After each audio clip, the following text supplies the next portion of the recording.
Busuyoris and join the team. If you're a member of the team, please just drop a heart to me. Let's do that because it helps us get people. It helps the algorithm get the live on the FYP so others will be able to see it out there. So please like the live, share the live, and also the other one. 1 second, I can check YouTube why.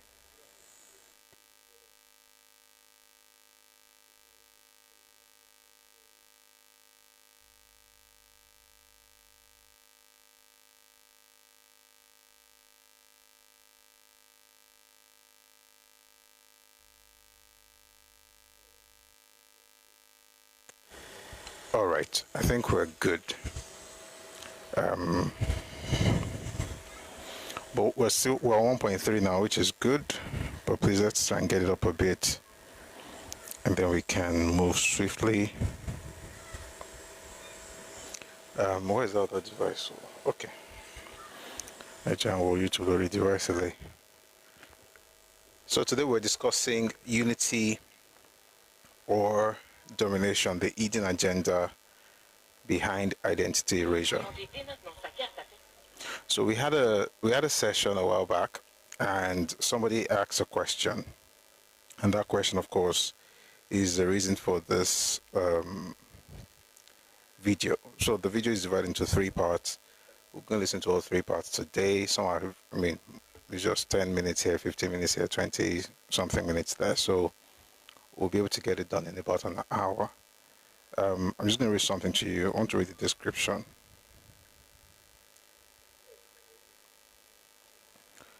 But before I do that, let's just try and get this thing up. Let's get the live up. Thank you very much. So that once we start with, there's no stopping. Who knows that song? Some funny times, some songs are just like, I don't know if I should say obscure, but just random songs back on drop. But I'm sure somebody here has heard this song before. Is it Barista or Collington? It has to be one of them. Alright, so Collington, thank you, my brother. Yes, Collington.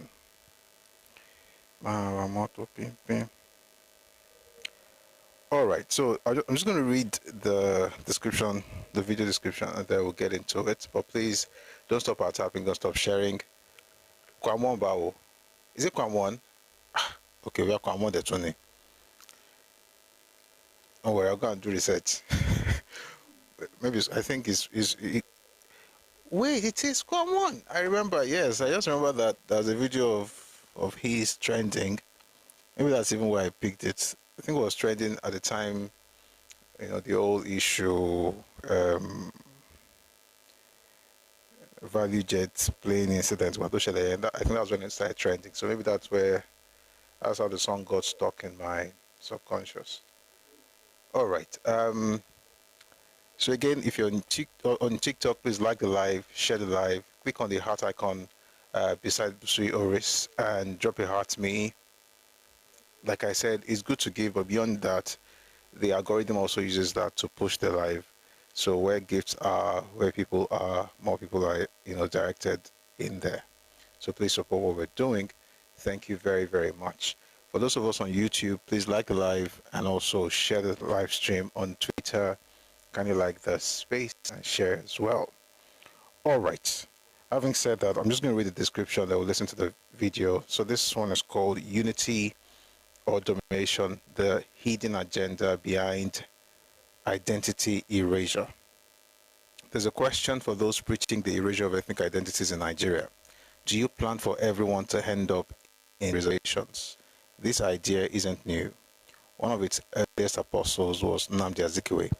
In his 1937 book, Renaissance Africa, he wrote that Africans should stop proclaiming their ethnic origins and focus on being African and human. That sounds noble until you remember that the same Zik once told his own ethnic group that they were specially created by God to lead the rest of Africa. What does that tell you? When people ask you to forget your roots in the name of unity, be alert. The goal isn't unity, it is uniformity and control.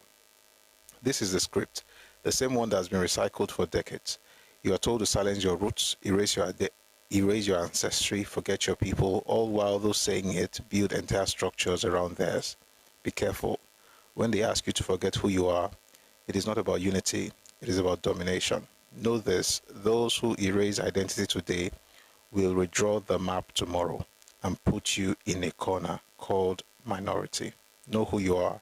Never trade identity for a mirage of inclusion. All right, having said that, I would like to play the, I should say audio now since you're not going to see it, but everything you listen to on Tuesdays and Thursdays, everything you listen to is available on YouTube. Busri Ores, that's the YouTube channel. You'll be able to listen to this and more. But we are here now, so let's listen together. This is national unity or ethnic domination.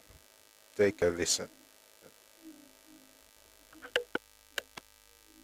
The issue I have is that why is it more pleasing for people to think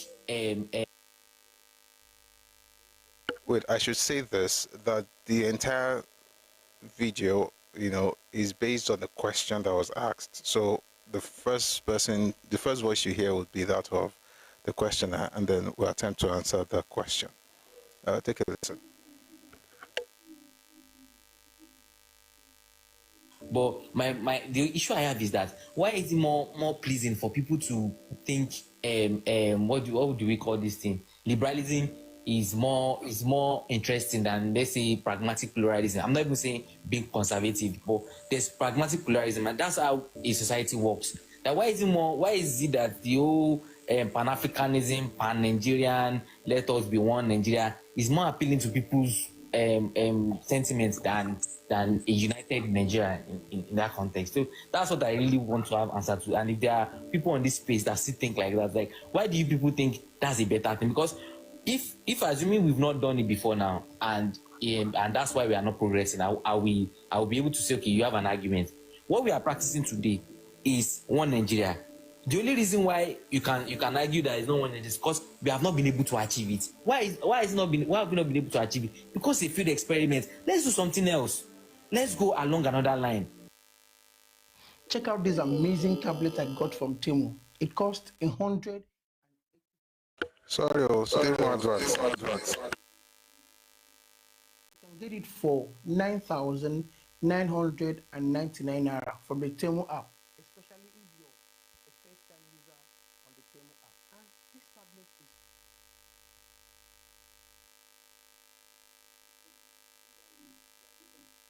let's go along another line.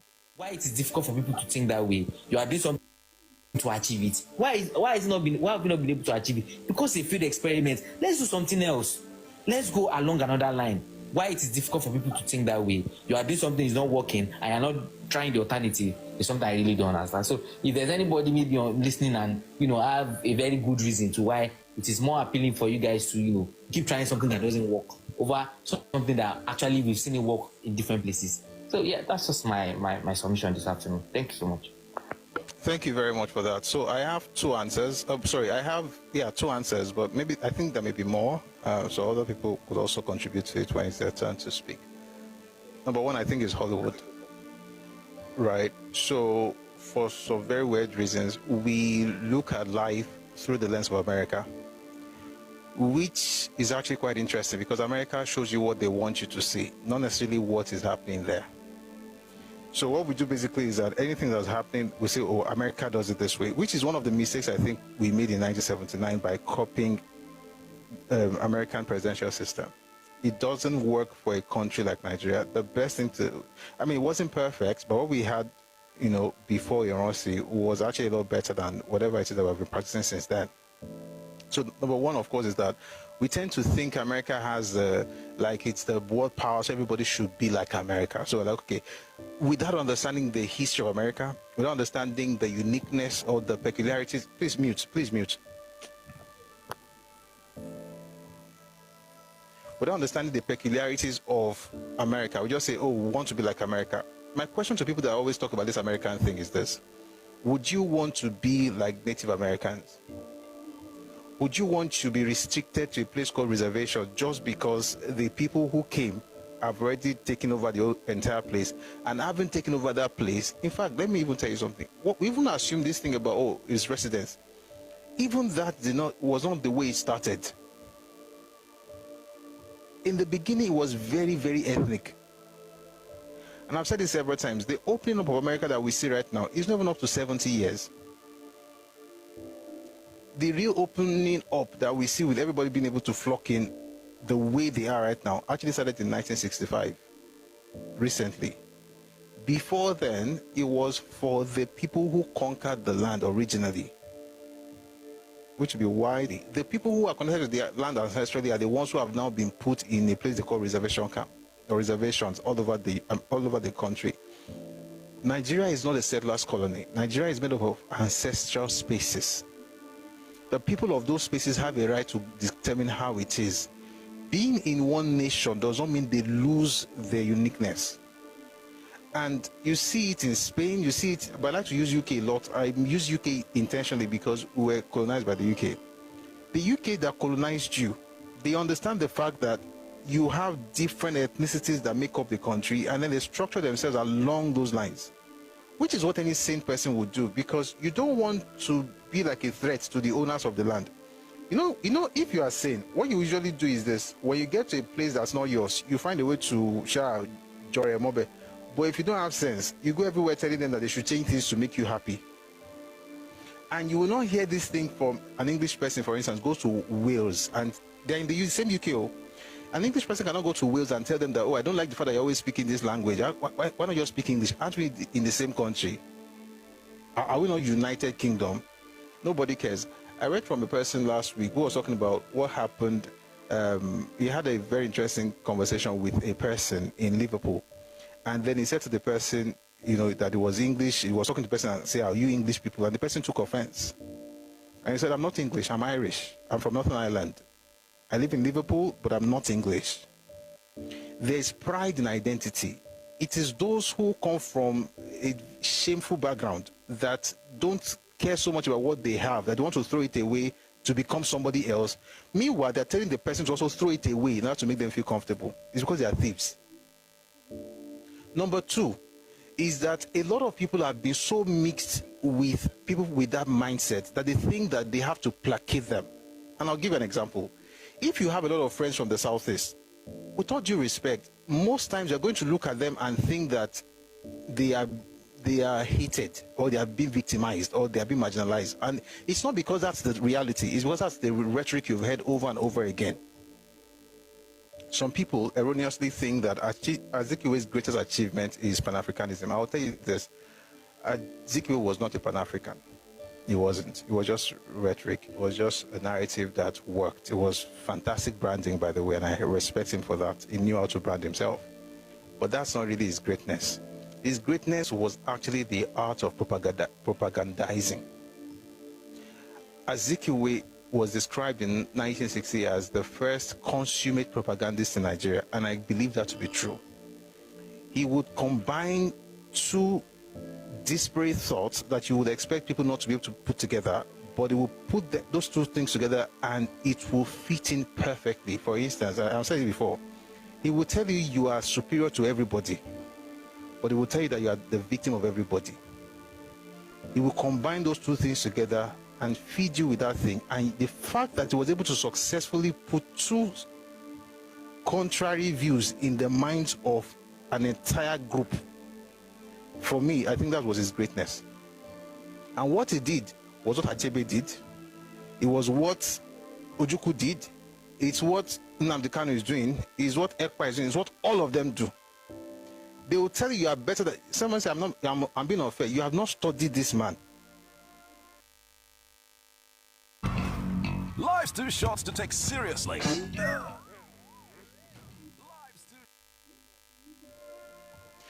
I say that the things I can say, because we also want to make sure that we're not going overboard. That's the reason I don't say some things. If you study the person, forget all this part of Africa, there's a book that was published in the 1980s. Do you know what they wrote in that book? 1985, the book was published. I won't tell you the title because I've already said it here before. It went from Zik of Africa to Zik of Nigeria to Zik of Eastern region to Zik of Onitsha and then to ordinary Zik. There is nothing Pan-African about this man. Study the 1964 constitutional crisis. Study the issue between him and Kwame Nkrumah. We'll talk about that later. The point I'm trying to make is this. You can't compare Zik to Kano. Oh, Taco, do you want to be here or do you want to Bare? The point is that rhetoric is exactly what Kano is doing, where he will tell you that you are the greatest. And where do you find this? In a speech that was published in 1949. He gave that speech and he published it in his own newspaper, where he said that they were superior race. God has specifically or specially created the Igbo nation. That's what he said. And the plan was that God had was for them to lead the other people on the continent. Everybody else should be led by the Igbos. In that same speech, he said they were victims of marginalization. They had taxation without representation. He said all of those things. And I'm not being sarcastic. Dr. Bogi, I'm not being sarcastic. The tool that Zik used is the exact same tool that Nnamdi Kanu uses. I'm not being sarcastic. It's in the 1949 speech at Aba. I'm not making anything up. Don't look for it online, Shao. You have to find it in books because now they've changed it online. If you find any reference to 1949 speech, that statement, you're not going to find it there. Meanwhile, if you find his own newspaper that was published in 1949, you'll see it there. Exalting his race is not the point. It's the fact that you cannot claim to be Pan-African. You know what? Give me a second, guys. Let's do something on Zik. Let me read something to you. Let me find his book. Let me find his book for you so that you understand the contradiction in Zik himself. This is not what I'm trying to talk about. I'm trying to tell you how people have internalized this thing. Kanu often copy Zik, but Zik is going on reality. Which reality? Oh, guy, I've not read. You know what? 1 second. Let me read something for. There's a book he published in 1937. Zik published this book in 1937. The book is called Renaissance Africa. Take a listen to what he had to say.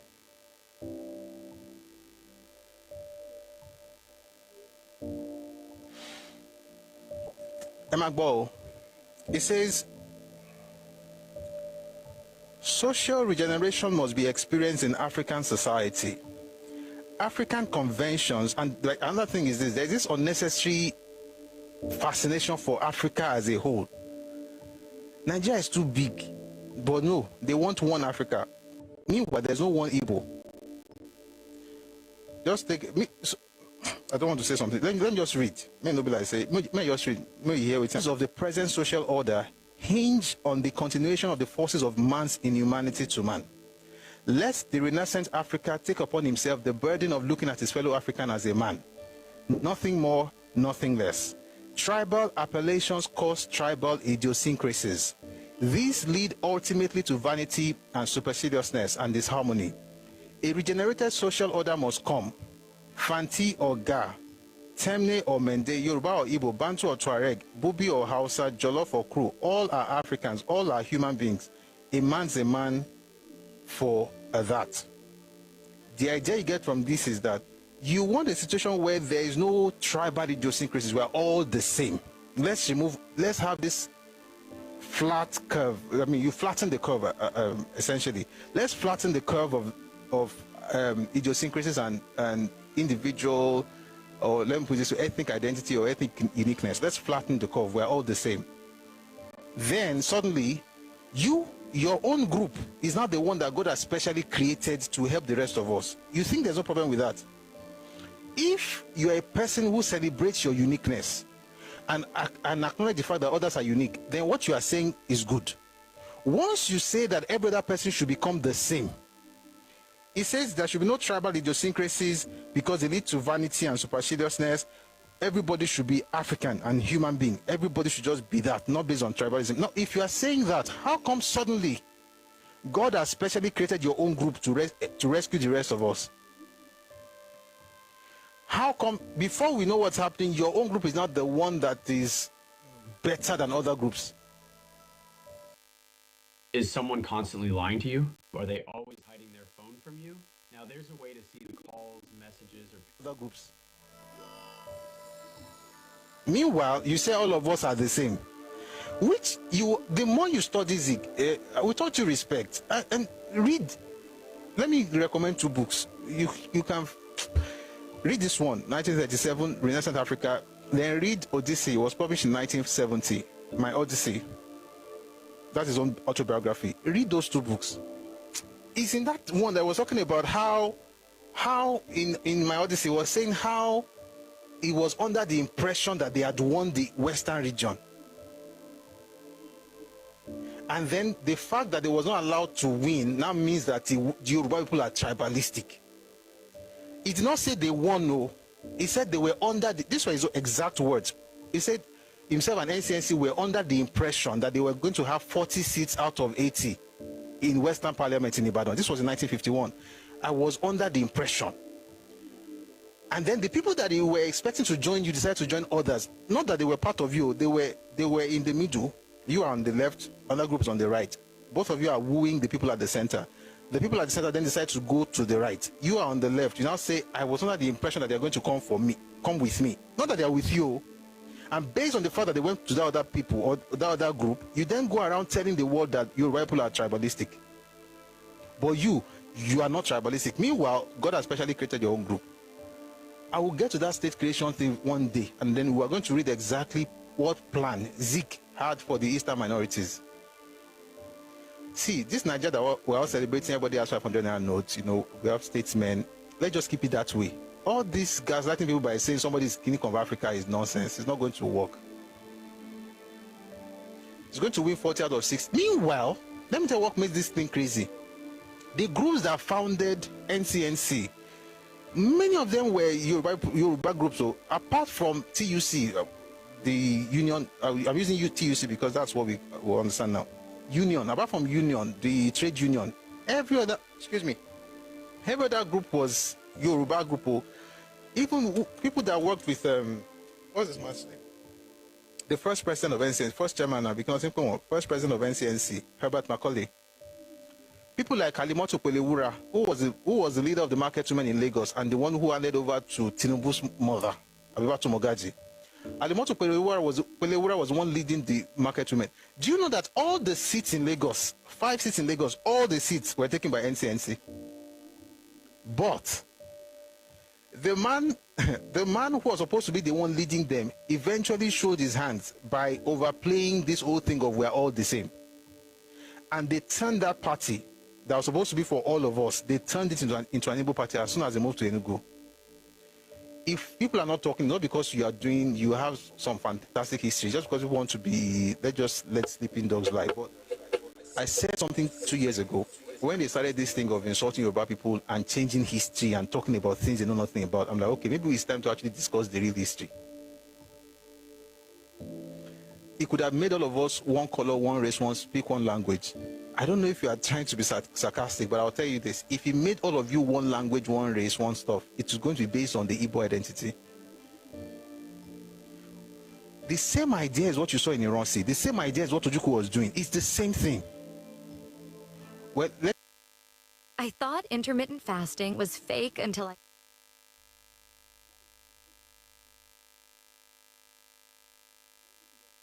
Why it is difficult for people to think.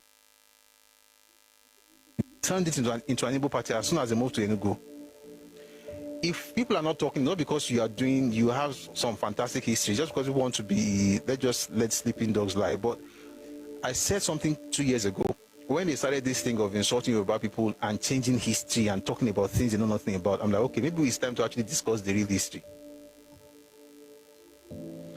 It could have made all of us one color, one race, one speak one language.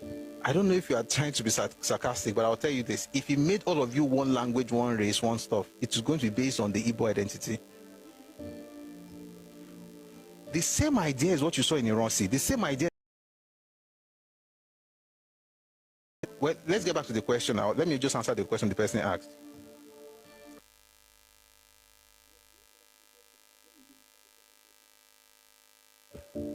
Well, let's get back to the question now. Let me just answer the question the person asked. There are a lot of Yoruba people who have been guilt tripped. They guilt trip you with this rhetoric of, oh, we suffered, they did this to us, they did that to us, and you don't know any better. And by the way, let me put it this way: if people give you that kind of sob story, naturally you should feel bad. If you don't feel bad, something's wrong with you. So it's natural for you to feel bad. So you are not wrong for feeling bad, but you are ignorant. As soon as you understand what really happened, you will still have compassion, but you will have compassion with sense, with wisdom. For instance, a person cannot come to your house and, in the name of compassion, eject you from your father's house because the person has a problem with accommodation. So now tell you stuff until you now vacate your house and say, just come and stay there. Your own children, now put them on the streets. That's compassion without wisdom. You hear numbers. Oh, can you call number of people died? Can you call number of people? Can you call Nigeria did this to us? You don't know why. And because you don't know why, they can easily guilt trip you. Why do people hate me on social media? It's not because what I'm saying is a lie. It's because you are taking away the power they have. The only power that was given by certain people's elders is the power of victimhood. And once you have victimhood, what do? You weaponize empathy. Once I come to you to tell you that, see what they did to me. And if you see any group in your life, and I'm talking generally, any person in your life who has never ever been wrong, run away from such people. In real life, or forget even politics, anybody in this life who always talks to you about what people have done to them, they will never take responsibility for anything. Run away from them. You know why? They will do it to you. And that's what happened to Victor Banjo. I watched a video yesterday. An elderly man, gray head, he spoke. You know they are on me. Not based on information. Ojukwu said, and it became gospel to you. Ojukwu, grey head was around. That's why I said, Agba Okogbon. Agba Kogbon. You expect wisdom from grey hair, and that's the normal thing. But the person who is talking may not be necessary. And I'm not even mentioning anybody's name. Some people have grey hair, but it is well. Let's just put it that way. Agba Okogbon, aged, but the person opens their mouth to speak, and they're telling you, Ojukwu said, therefore this must be it because Ojukwu said it. Not based on, that's why just because a person is old and was there doesn't mean they know what happened. No reference to anything, nothing like I was there. If you were there, I would listen. You were not there, you were just listening to what Ojukwu said, and based on that, I should believe you. Say waiting happen now. They will tell you these things, and we've been hearing that since we're growing up. Somebody said, you feel bad, as you should. You should feel bad. But guess what? You should also try and fact check what they're telling you. Is it true? And this is apart from the fact that some people are, because of marriage or whatever relationship, you marry somebody, now your brain, the chemicals in your brain have now changed. You can't think properly again because of your bed. Like you can have brain and still have your bed, whatever. If you want to marry anywhere, marry. But I mean, think. I'll put it this way, majority of what you hear from the South is in terms of history is absolute lie. I always wanted to invest, but honestly, I didn't know where to start. I'll stare at different stocks.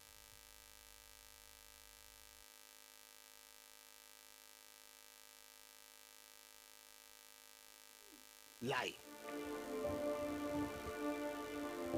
I'm saying it. Listen, if I bring out books from the East, the ones on the hard copies, not the soft copies, or the hard copies, you cannot see everything. Nobody say I don't read everything, but brothers and sisters, I don't try small. I don't try.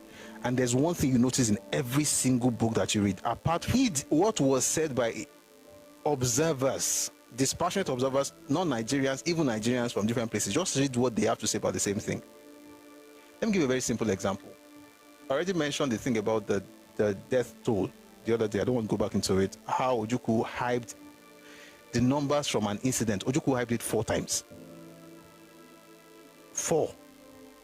Even the best folks from the East, they go with the hype number today. The hype number, you'll find it in Frederick Forsyth's book, Biafran Story. You'll find it in, what's this man's name? Achebe's book, there was a country, and you will find it in Ojukwu speeches. Any sensible person outside that space, you will not find it. Ojukwu will go from between 7 to 8. I mean, by the way, let me say this, because when I talk about people dying, I don't like to just. It's a very touchy subject. When we talk about people dying, it's actually very, very touchy. Okay, and I don't use people's death just flippantly and say I want to win an argument. No, it's sad. Okay, one person dying is one too many. Okay, so I'm not saying this because it doesn't really matter how many people died, but you cannot blackmail me by manufacturing figures, one. Then number two, by obscuring the reasons or the things that led to the death of those people. I'll give you two examples very quickly. Number one, and I've said this last, I know I said this last, but I want to say it again so that we can have something fuller in case some people were not here. When you have a situation where people died in September of 1966, a lot of them were Igbos, and it was terrible. But when we tell the story, you know where we start the story from? We start the story in September. That's disingenuous. If you're going to talk that September story, you have to go to at least, if you don't want to travel far, you must go to January.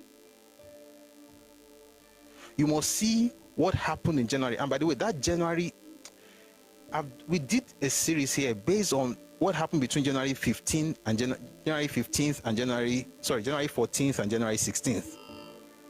In those 48 hours, the things that happened, they will make for series, like movie series. But guess what? Even that thing that happened between January 14th and January 16th of 1966, the plan for that thing was 22 years in the making. And that's why I said Nigeria's story, it's hiding in plain sight. It's hidden in books. From 1944, certain things were put in place by certain people. And I've always said it, the generality of the Igbo people may not know about these things. But guess what? Number one, when it worked, it favored you and you took advantage of it. Number two, when it doesn't work, the people who planned it or who knew about it, they'll rile you up and then you say people hate you. And the reason you're saying they hate you is because they are saying that this thing must not work. There's no way you're going to have terrible plans for me and I want it to work. We talked about it last week, how Yoruba people had Egbemo Dudua, and in their I'll call it their modus operandi, they had the plans for Yoruba people, then they had plans for Nigerians. And the plans they had for Nigeria also included every other group flourishing. The plans that Igbo State Union had for Nigerians was everybody getting destroyed for Igbos to rise. That's what is there. It is written, like it's not even like I'm saying it. Documents signed by Mbadiwe, and Banugo in 1964. I have that document. I'm not special for having it. Many people have it. It's in libraries all over the place. People just don't talk about it. I think we need to talk about these things, and I'm not talking about it today, but I'll just say Lerefe, I'll just say it in passing. When people discover the plans that certain people had for them, and then the plans that were being executed, what happened between 1960 and 1964 in Federal Civil Service? May it never happen again in Nigeria history. It was dominated by Igbos, not out of merit, not because of merit. It was the craziest idea of nepotism. Once you get that power, the clannish mindset kicks in. Every single opportunity is taken, to the point where a janitor was made the chairman of a recruitment board in the Nigerian Railway Corporation. A janitor, and the only thing that made that person, that qualified him to be a janitor, became the chair. This is not testimony time, God blessing time. It is nepotism time. They are talking about Nepo on Twitter now, Nepo babies. If you know Nepo is really 1960 to 1964. There's a document about it. It's in the Telegram channel. Redomi Global on Telegram. Please check it out. Look for that document, white paper. It's a white paper on it was published by NCNC, the Western Caucus. By the time you see what happened in 66, it was a continuation of what stopped in 64. See what I ordered from Temu in their flash sale. Let's see what I got and review it together. Yeah, Temu is having a flash sale where you can purchase it for when power changed hands, when there was constitutional crisis, when Ojukwu said to plan his own coup. All those things happened in 64 because there was a constitutional crisis that led eventually to the house arrest of this president at the time.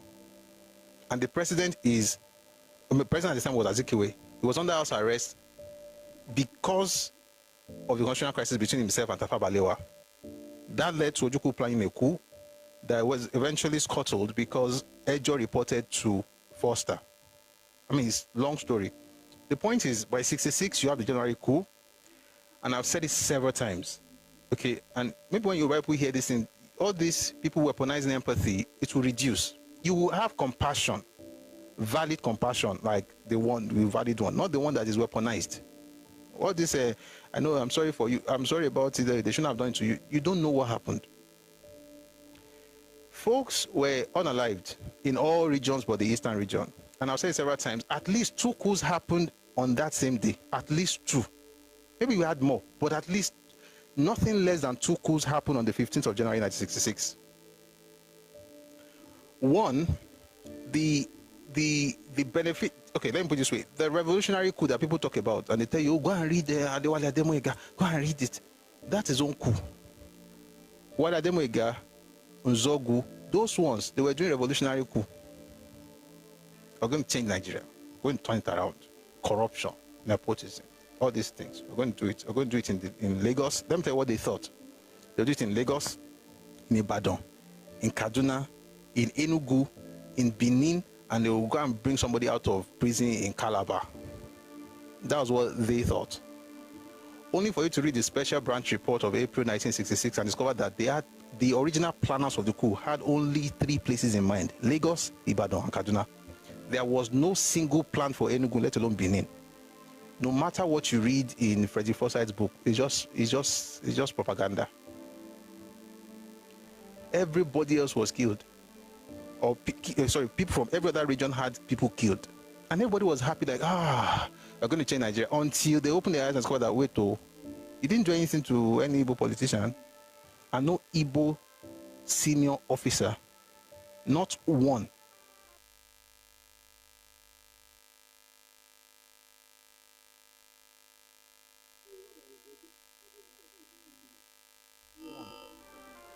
So how about Udegbe? Udegbe was not a senior officer.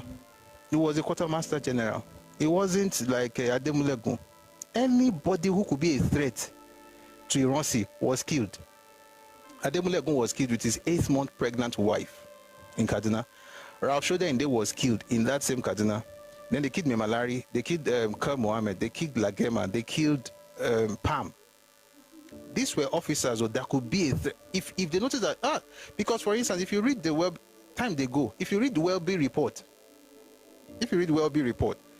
that he gave, Welby Everard was the GOC, the last British GOC in Nigerian army.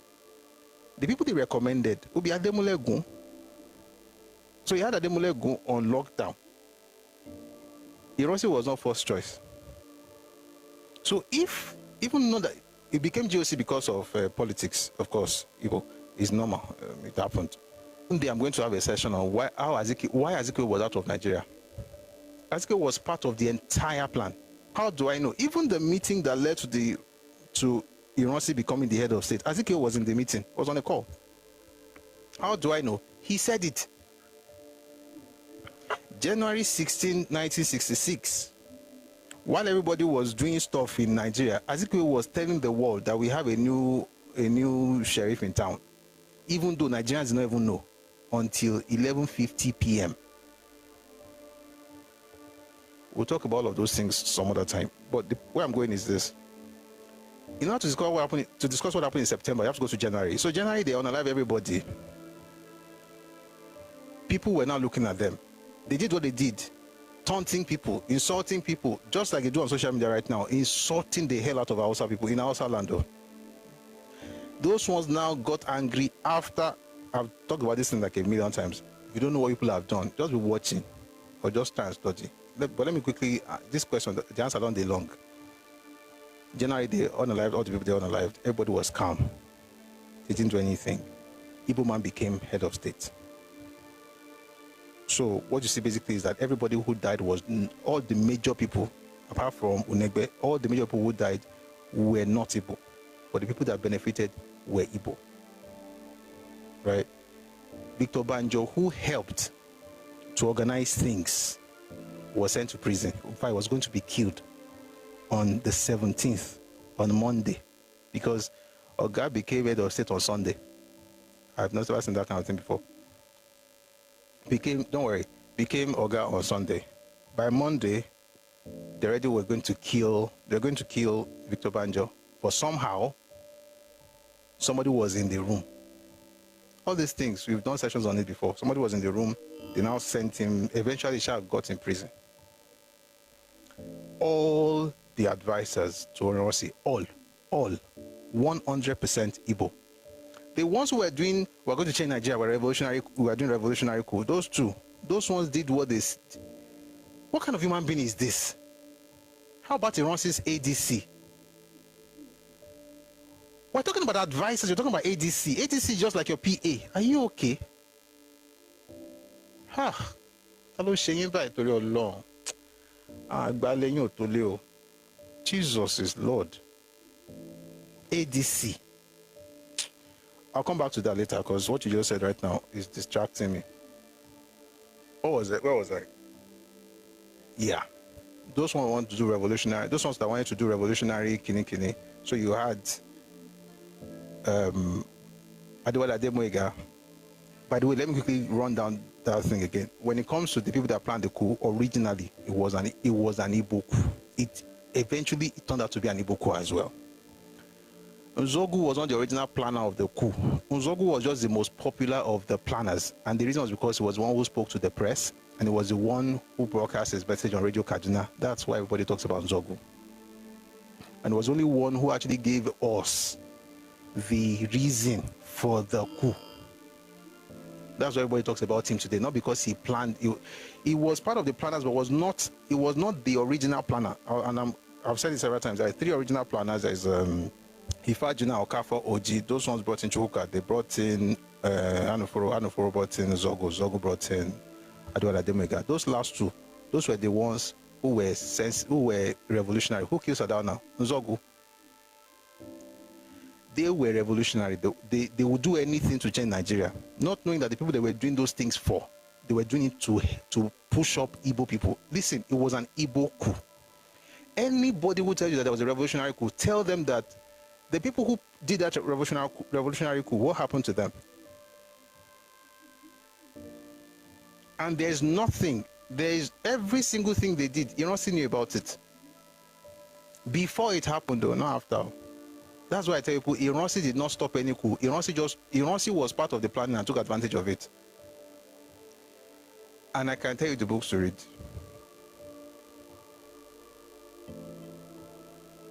Everyone keeps saying they want a remote job, so I'm going to show you. This is the site right here. Then you're going to create your account. It literally takes.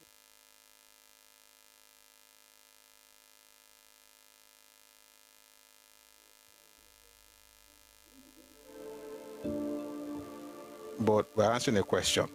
When you're done understanding what happened in January, and then how the people were treated between January and May, and what the Igbo people in Kaduna and in Kano and in northern cities did to the inhabitants of their host, and what now happened on May 24, 1966, with the promulgation of Decree 34, and the centralization and unification of the civil service, where there will be no state civil service, everything is under federal government, which means that Iransi would easily revert all the gains that the Sardauna had made between 1962 up until that moment. The interview that you see on BBC, on YouTube, everybody say, oh, Sardauna is a tribalist. That one was 1964. That was 1964. Where they were trying to northernize, they call it the northernization policy. Iransi just removed everything and say all of us are now one nation. Therefore, you can bring Igbos and make them the Oga anywhere in Nigeria, which was exactly what Ojukwu eventually did in the Midwest in 1967. Just follow me. That happened in January, right? And May was when Iransi did what he did, and then they went after him. They went after the people and said, fighting each other. Everything calmed down, quieted down. Then the rumors, they're going to finish what they said in January. All the northern officers, the northern officers started planning. Eventually, it came to a head July 29, 1967, 1966. The northerners attacked the Igbos. It was in Abeokuta. Then they did what they did to Iran in Ibadan. And then you saw what happened in Kaduna. And people started running home. Not all, some people, saw what happened, ran home, told the news to their brothers in the East. The Easterners then began to kill Hausas. They don't tell you this in history, it happened. Over 630 Hausas were killed in Enugu. More than 630. More than 30 were killed in Onitsha. Killed in Owerri, Umuahia, Port Harcourt, Oboloafo, all over the place, in trains.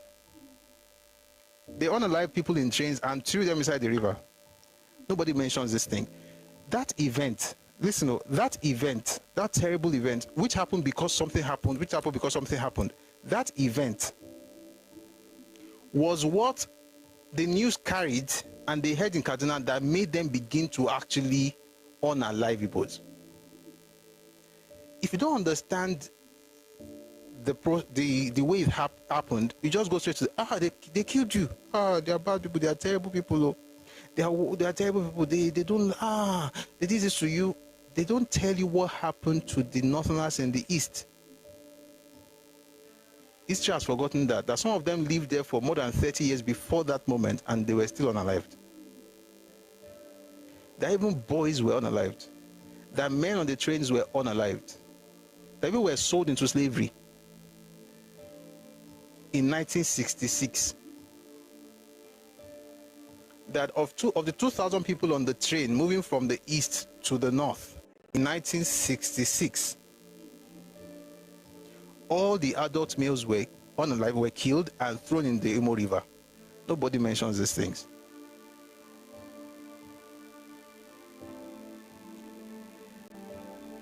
Why am I saying what I'm saying? Does that mean that you should not feel sorry for the people who died? Of course you feel sorry for them, but you have to go back all the way back to January. Why did you organize the coup in such a way that you had no plans to do anything in your own region, but you unalived every other person? Mbadiwe, who was Minister of Trade, was accused of corruption. One for reasons who had corruption issues. Everybody had issues, but no. If they are Igbo, they are saints. If they're from other places, we must stop corruption and nepotism. Which is why I tell you that left to until it did not get to did not get to Enugu until about 7 a.m. Between 6 and 7 a.m. was when he arrived. Meanwhile, they don't do what they want to do. They say, why didn't you leave early? He said the car developed fault. Anything that had to do with the eastern region in the entire episode of the war, there will always be one coincidence.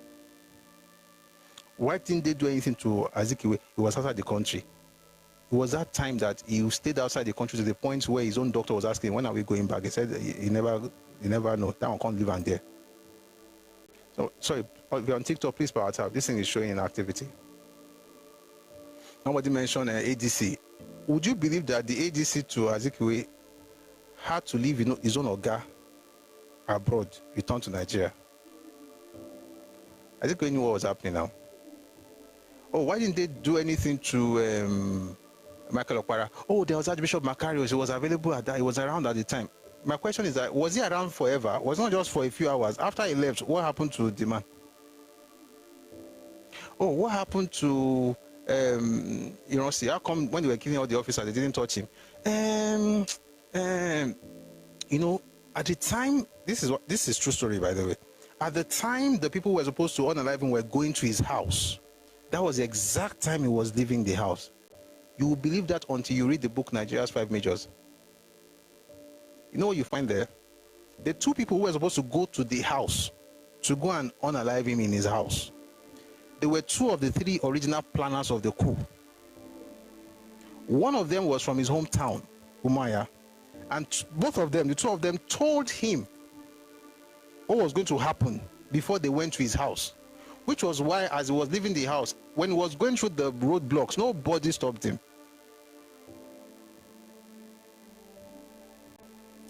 That's the most important thing I found in Ben Bule's book.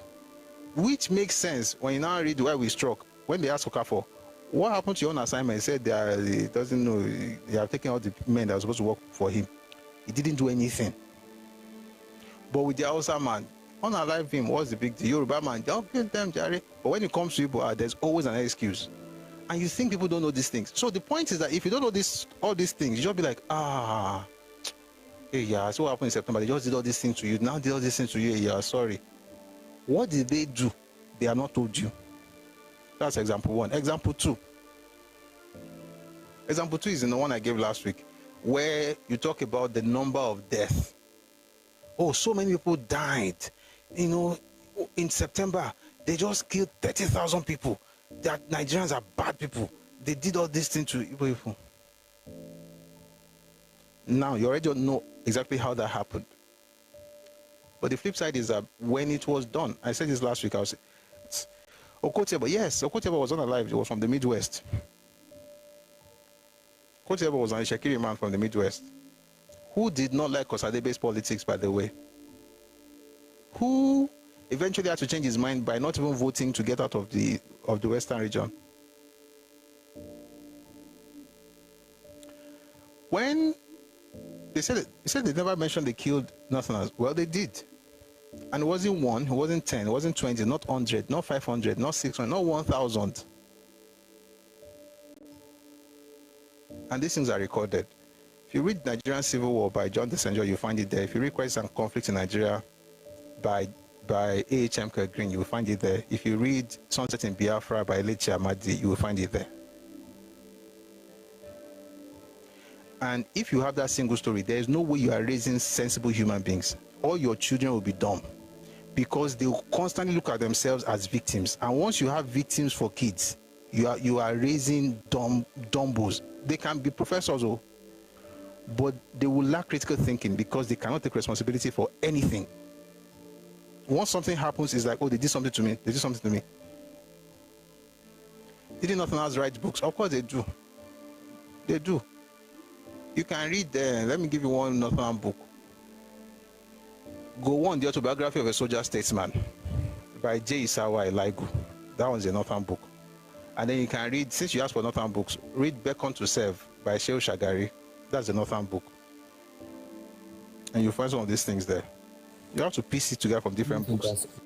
So Northern is also right. And I've given you two now. Let's deal with two first. Oyinbo writes, Northerners right, Igbos Gogon, they write. Just that for the Igbos, they don't do anything wrong. There's no Igbo book, none that I have read that you're going to find the information. None. What do they do instead? They're going to take a piece of propaganda and overflog it to the point that even Chimamanda repeated it in her interview last week. 30,000 people died. How? You see, when you ask the question about how do you know the number, you'll be seen as a terrible person. Oh, you don't even have compassion. You don't even have compassion. And I get it.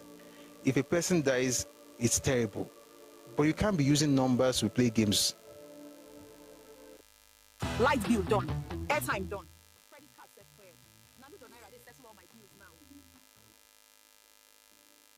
Everybody's writing was right except Igbo. All Igbo's books are wrong and intellectual. All right, I think I should mute you now. You're not being smart to what you're saying. You know what they call omissions? When you intentionally omit certain details just to be able to drive an agenda. That's what Igbos do in their books. And I'm not saying there's no truth in what they're saying. I literally, if your ears were working, I literally just quoted Bengbule. Bengbule is not a Yoruba man, he's an Igbo man. Nigeria's 5 majors, that's his book. But I said even then, you still see the thing where it will eventually go to, but it's not because we are Igbo. If, you know the funny thing, I can tell you this, and I'm not even bragging. Ekensi, I have read more Igbo books on the world than you have ever or you will ever read. Because you don't look like someone that wants to read any book. I just bought one last flight. That book is this big. I've never started reading that book because I've read more Igbo books on the world than you. And I'm saying it without even knowing what you have read because I've heard you speak. And I know you have not read those books. the truth of the matter is this: when you read the books, it's not like everything there is wrong. Of course, they are true. There are facts there, but what do you see? You see the one who is trying. All of them are trying to drive an agenda, and the agenda is that don't call it an Igbo coup. That's what all of them are trying to do. All, not all. All. And not the funny thing, you guys who get angry about these things, you have not even read the books they wrote. That's the funny thing. You have not read the books. You just don't like the fact that I'm saying what I'm saying. If Frederick Forsyth, Tino Achebe, Alexander Madebo, even Ilogbolam somehow omit everything you see in Nigeria, the Nigerian Civil War by John Desenjo, in Crisis and Conflicts in Nigeria by A.H.M. Green, in Record to Serve by Shehu Shagari, Tragedy of Victory by Godwin Alabi Sama, Gowon, the autobiography. Those details about what happened to the Northerners, you don't see it in their books. Do you think I'll take those books seriously? The agenda is to say that we were the victims of everything that happened in Nigeria. And anybody that sells you that narrative, even in real life, any friend that you have who is always the one that people are doing something against, run away from them. Very soon, you'll be the one they're going to be telling the world that you hurt them. That's why there's certain people in my life. I just, from afar, I'll be greeting you and be blessing you. I bless you. If you see anybody who is always a victim, don't be friends with them. They will get you in trouble. Nothing you do in this world, they will not take offense. You can be talking about biscuits. They'll be like, are you saying it because we are starvation? Is it because of the starvation that you're now using biscuits? Oh my one concealese. Lori pe inu didun olore to ni gan se. Oh my so din come my lower. Why are you talking like that? Is it because of the invasion of Onitsha? You are talking about crossing river. Maybe you are trying to, let's say for instance, you are trying to get on a boat in going from maybe VI to Ikorodu. Let's say, that's how those soldiers crossed River Niger and came into Onitsha and killed people. Nothing. They will find a way to connect it to their pain, because that's the currency they spend, pain. And I'm going to finish what I was saying before Kenzie wrote what he wrote in the comment section. Let me say what I was saying. I will finish it. When we talk about people that died, but the people who died, their own people also killed people from the north. That's number one. Number two, the numbers that they give you is a lie. And the reason they gave you that number is because it will arouse something in you, that compassion. Let's get up and...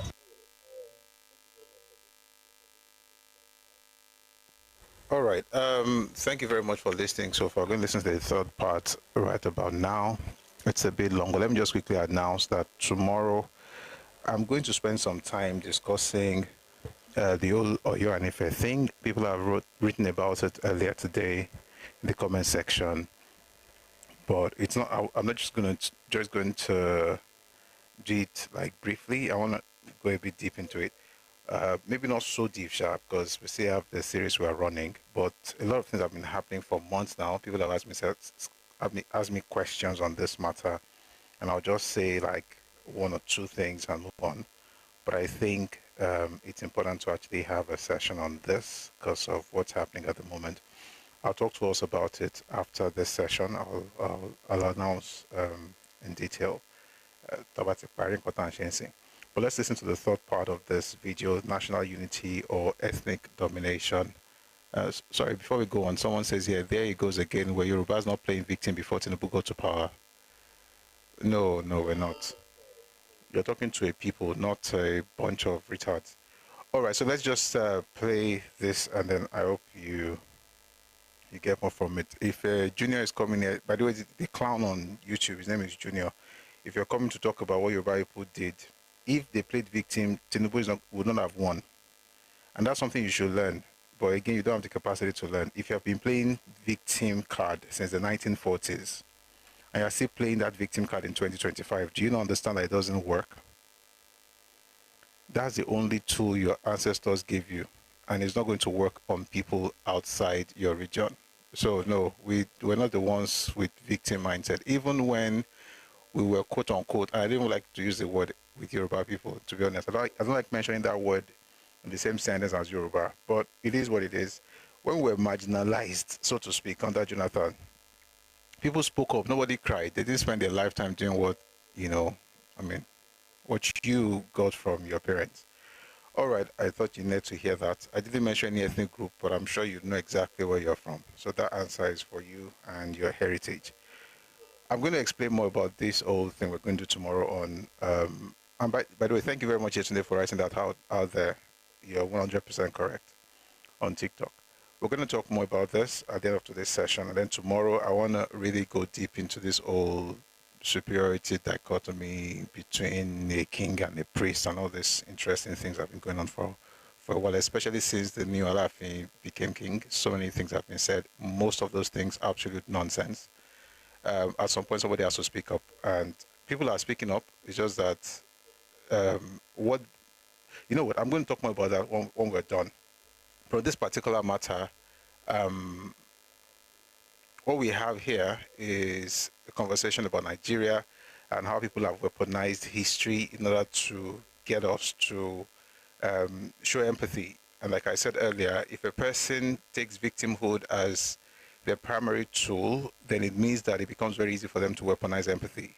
And you being a good person, you being compassionate, you find they find it very easy to weaponize your empathy because now you're just going to do it because you want to make them feel better. Meanwhile, you don't know Pafuni. But let's listen to the third part. It's about 40 minutes. And then once we're done, we'll discuss this for a bit. And then I'll tell you more about what will happen tomorrow. So take a listen to this: national unity or ethnic domination. Will get you in trouble. Nothing you do in this world, they will not take offense. You can be talking about biscuits. They'll be like, are you saying it because we are starvation? Is it because of the starvation that you are now using biscuits? Oh my one consielese. Lori pe inu didun olore to ni gan se. Oh my so di nkan mi mo lowo. Why are you talking like that? Is it because of the invasion of Onitsha? You are talking about crossing river. Maybe you are trying to, let's say for instance, you are trying to get on a boat in going from maybe VI to Ikorodu. And say, that's how those soldiers crossed River Niger and came into Onitsha and killed people. Nothing. They will find a way to connect it to their pain because that's the currency they spend, pain. And I'm going to finish what I was saying before Kenzie wrote what he wrote in the comment section. Let me say what I was saying. I will finish it. When we talk about people that died, but the people who died, their own people also killed people from the north. That's number one. Number two, the numbers that they give you is a lie. And the reason they gave you that number is because it will arouse something in you, that compassion. Somebody say, divide Nigeria, you know, agree us go. And if you really want that, if you want your land, you have 58 representatives in Abuja, 15 senators, 43 House of Rep members. Let them push the bill. But guess what? You're not getting anything apart from your own region, your own ancestral space. Stop looking for oil in River State. Stop trying to take over Ulukubi people in Delta State. Stay in your space and own it. God bless you. I will finish what I'm saying. See what I ordered from Temu in their flash sale. Let's see what I got and review it together. Yeah, Temu is having a flash sale where you can purchase a kitchen blender for 9,000. When the incident in the north, in the east happened, Northerners complained about it. When the ones, and they published stuff about it. When the one in the north happened, the Easterners also published something about it. There's a document that was published in 1966. The Eastern region released a document in 66 October. The document is titled Pogrom. P-O-G-O-R-M, which I always tell people, as much as I acknowledge the fact that there were killings and it was terrible, I still don't know if it's a pogrom. I don't know if it was state sanctioned, but that's what the Eastern region called it. They said it was pogrom. And they said the number of people that died were between 7,000 and 8,000 people. Now, that's a lot. That's a lot. Even 2 people is too much. I mean, the number is too much. 1 person is even too much. So 2 people would definitely be too much, right? So you say 7,000 to 8,000 people. So that is enough to even make you bleed in your heart. But that's not enough for somebody who wants to drive an agenda. So October of 66, the number was 7,000 to 8,000. Nobody could tell, but give or take. January, nobody said the people see they die. Oh, the person don't die finish. Oh, may God rest their soul. They don't die. They don't, do it and they want to bury them, mourn them. It's over. But by January, the number don't go to 10,000. In the mouth of none other than Ojukwu. He said now 10,000 people die. Okay, that will be 7,000 to 8,000 you talk for October. In 3 months, don't become 10,000. When did the 2,000 to 3,000 people die in your dream? But you know the thing, now people, so now human beings, so more just leave them 10,000, okay. By May of that year, the number went to 30,000. That number that he gave in May is the one that all of them still repeat it today. You see it in Frederick Forsyth, you see it in Achebe, you even see it in Chimamanda. She said it last week. Was it last week or the other? The video I played last week. Oh, 30,000, 30,000, 30,000, 30,000. Where? How? You're a bigot. How dare you ask that question? I'm not asking the question because I'm a bigot. I'm asking the question because the number they change every moon day, every market, every new moon, every market day, the number they change. Like, how? By 1969, that number changed to 50,000. The same event of 66, so every other Kinikon, every major Kinikon, Ojukuma to 2 number from 7 to 8,000 to 10,000, from 10,000 to 30,000, from 10,000 to 50,000. When you hear it as a young person in Nigeria today, hey, you feel bad. Now, should you feel bad? Of course you should feel bad. But do you really know why that thing happened? The other example I wanted to give is this one. And this will be the last one that we have to move on. I thought intermittent fasting was fake until I saw this. How long does it take to lose 20 kilos for the wedding? And this will be the last one that we have to move on.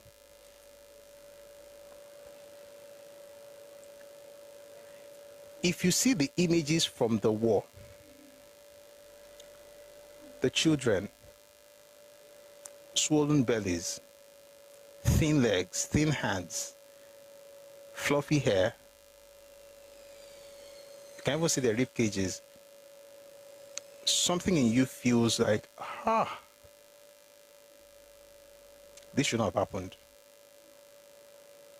A person puts that picture in your face and tells you, see what your fathers did to my fathers.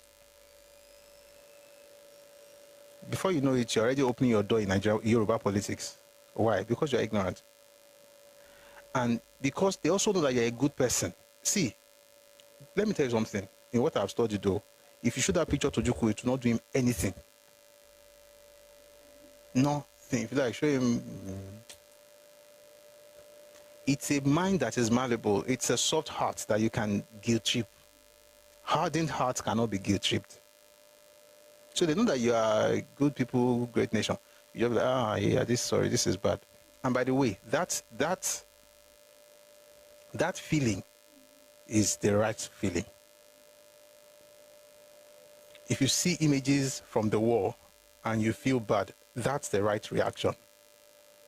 If you don't feel bad for the people, please check yourself. Maybe you're allowing hate to enter. If you see those children, if you see those women, if you see how they were eating, I have videos I cannot even put out. I mean, people put it as that's how I got it, but I can't even discuss those videos because it's terrible. But if that's all you're doing, that's the problem. That's the second problem. The first problem is that if you're not feeling bad, that's a problem. But if you are feeling bad, and you stop at feeling bad based on what you have seen, then you also have a problem.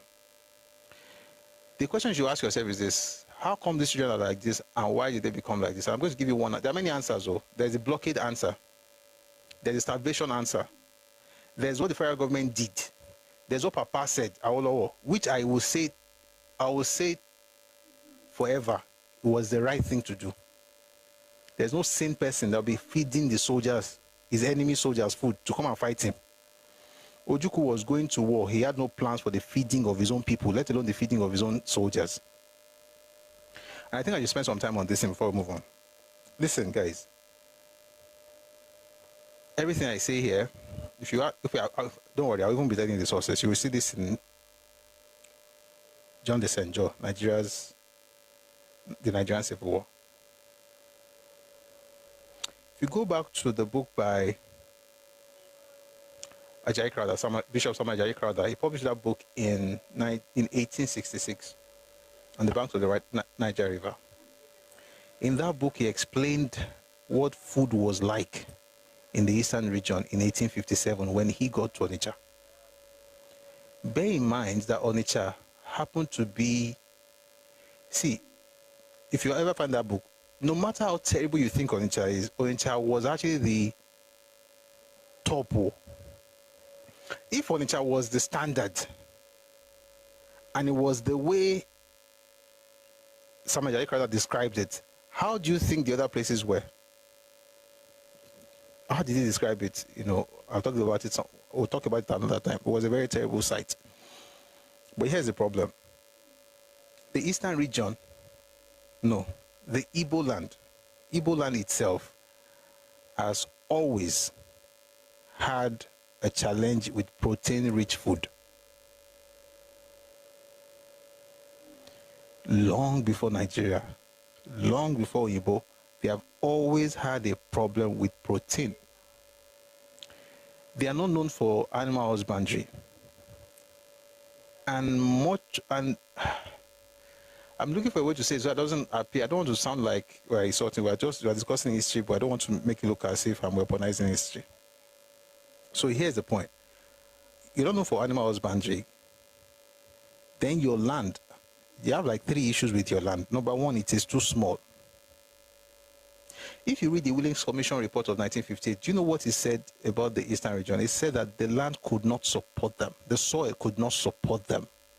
That's what, no be me, I read it last week. The Willings Commission report of 1958 said the soil could not support them. So that means that you already have issues with feeding. Then with the protein stuff, why don't they have the food? A few reasons. 3. Number 1, it was too small for them.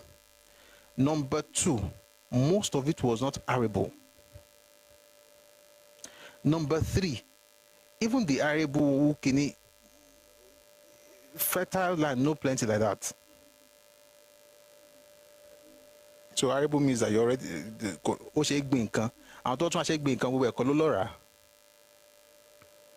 so how did they take care of the protein problem from before Nigeria's independence? The way they took care of that issue was to import. They imported. But you say, and this is what I thought when I was reading this stuff, but there's River Niger that goes through Onitsha. Are you saying that they can't, there is Imo River, are you saying that they can't just fish? They remember the numbers. The people were more. The people were more than the land could support. Again, this is not a jab. It's just what happened. Listen, that's the most densely populated area in Nigeria. You know what? Let me read something. You know why? Because when I say these things, sincerely, I know what it sounds like, but it's the truth. So I'm going to read it. Hopefully, when you hear it being read, your blood will not boil as much. That's the best I can do for you. I'm doing this because I don't want you to feel bad. I just want to tell you exactly how it happened. Ah, dear. The book is called Why Let Your Hard-Earned Money Just Sit?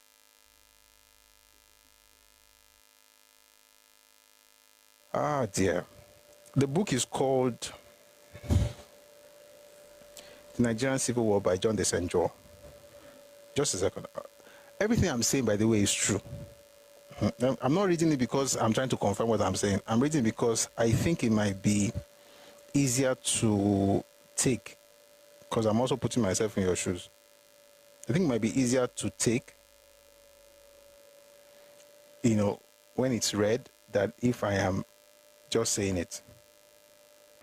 All right. I found it. The Nigerian Civil War by John de Senjo.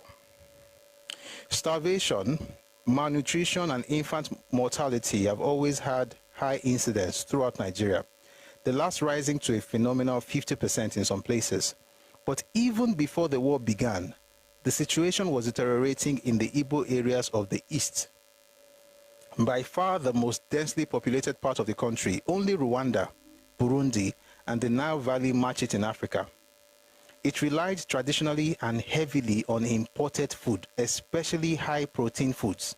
These imports were paid for by the export of palm oil and kernels, and by the remittances sent home from Igbos working outside the East. I'm going to quickly explain something there. I mentioned earlier that the stuff they were, you just said it, I read it. The man is not Yoruba, his name is John Desenjo. They always had to import stuff. Listen, even 1857, it was the Ajayi Crowther that had to introduce corn, agbado. Listen, corn is not native to Nigeria, okay? No, I think I should read that Ajayi Crowther thing as well, because I'm quoting it a lot and it's not fair. It's not fair that I'm not reading that one too. I didn't want to say everything, which is fair, which is, you know, but I think I should. Let me just read, because I'm saying Ajayi Crowther. It would just be like I said a lie. Mambo. Charge delivered on the banks of the Niger by Samuel Ajayi Crowther. That's the title of the book. Charge delivered on the banks of the Niger. I'll go back to the book on the Civil War in a bit. Just please stay with me. This book was published in 1866. Okay? I'll read something to you about. By the way, agbado, corn is not native to Nigeria. Is the Americans that own it. The Native Americans. They're called Indians. And them get them, right? But it was introduced at different points. With the East, it was introduced by the missionaries that went with Ajayi Crowther. When we arrived at Onitsha in 1857, we found the people in a state of idleness and with its attendant evils. They were scantily and filthily clothed, and in a state bordering upon starvation, especially between the cessation of the old and the ripeness of the new crops. The old crops were barely sufficient to supply their scanty ones for 9 months of the year. They did not grow more, although the exuberant fertile soil was ready to yield them a 100-fold increase in return. The remaining 3 months was a time of dearth and scarcity, when they had to live upon fruits and other edible plants, the spontaneous produce of the fields, as might be found in the bushes anywhere. But since the introduction of the cassava plant into the country by Mr. Taylor and other fruit trees, and the people have been taught to raise a second crop of Indian corn by Mr. John Smart, a scripture reader, and how to grow their yams better by the united example of all the mission agents, they have had enough to eat and to spare. The introduction of the cassava plants into the country is universally acknowledged as one of the greatest temporal blessings brought to them by their zealous minister. The trading establishment has contributed greatly to stimulate them to labor in collecting palm oil for sale, for which they are paid in Manchester goods. And now they are getting into the habit of going about more cleanly and decently apparelled.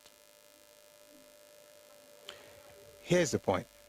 The point is that the idea of full sufficiency has always been a problem, even back in the 19th century.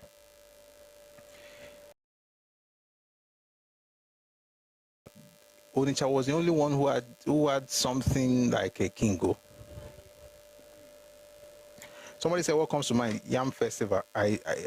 Yes, New Yam Festival, huh?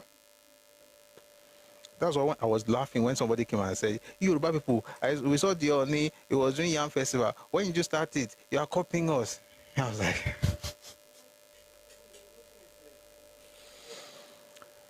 it's important to say these things, okay? But I think we play too much in Nigeria. Everybody now thinks they are something. I mean, everybody's something in Jesus' name, but nobody say. Try this 10-minute ChatGPT routine every morning. Watch your workflow transform. 3 reasons you should start something. I mean, everybody's something in Jesus' name, but nobody say. You get the point. there's always been an issue of food. And then when you look at the Nigerian Civil War, the book, what it mentions here is that they had two ways of raising funds to be able to buy those things that they were importing. Number one was that they used the money they got from the sale of palm oil and palm kernel, which some of them there sold. People in Igbo land sold, but majority of the money for that was actually from outside Igbo land, but was in the eastern region, but not Igbo land. The other part was the fact that they had to repatriate money. What do you call this money? Remittances that we do these days. Remittances. They were doing it back then. The remittances actually helped to fund the importation of high protein food into the eastern region before the war. Now, when the man then said every Igbo person should return, he didn't have plans for how they were going to work, and they were questioning him about it. He didn't answer them. They had questions about it. When you put all of these things together, it's called that a lot of the things that they needed would come from abroad. When he then said everybody should return to the east, there was no money for that.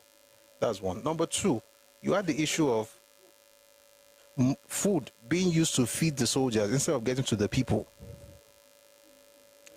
And then number three, I want to go very quickly. Number three, you have the issue of Ojukwu himself refusing to allow his people to get access to food.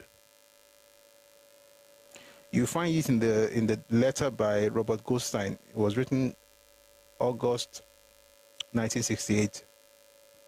That letter is in the book by Alabi Sama, but you can find it online. I think you can find it online.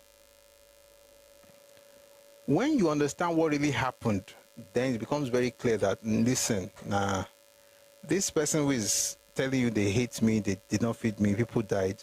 Whilst I acknowledge the terrible thing that happened to those people and I sympathize with them, you cannot blackmail me with that, because not once do you ever mention Ojukwu in everything that led to the death of those people.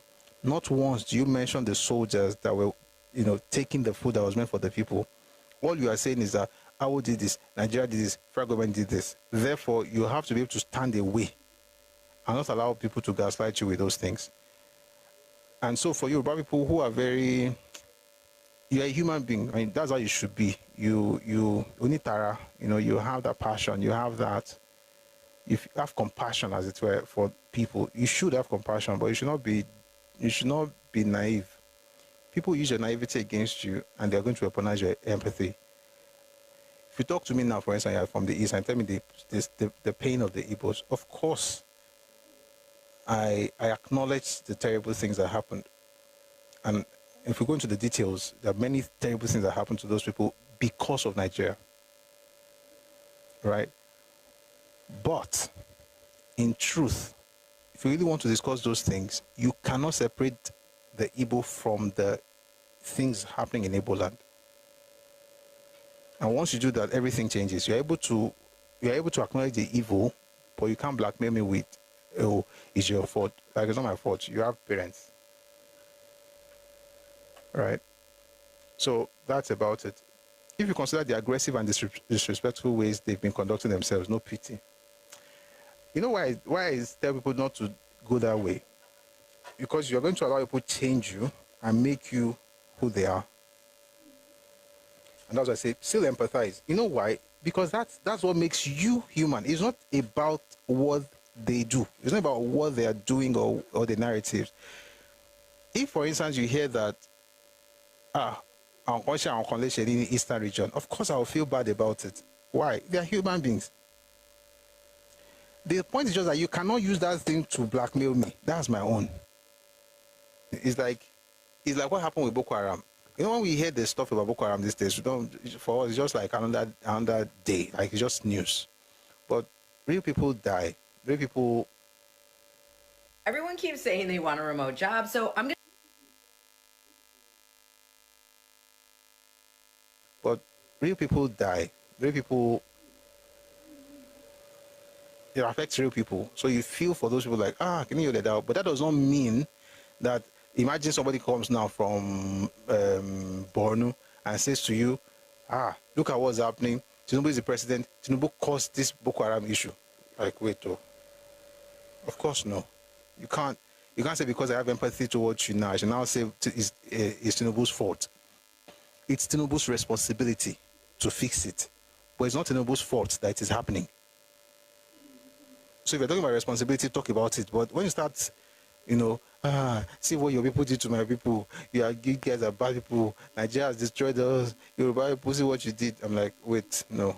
At that point, what you are doing is not. You don't need my empathy. At that point, you need the other side.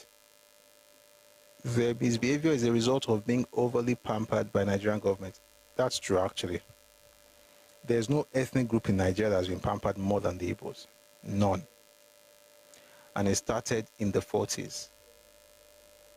There's none.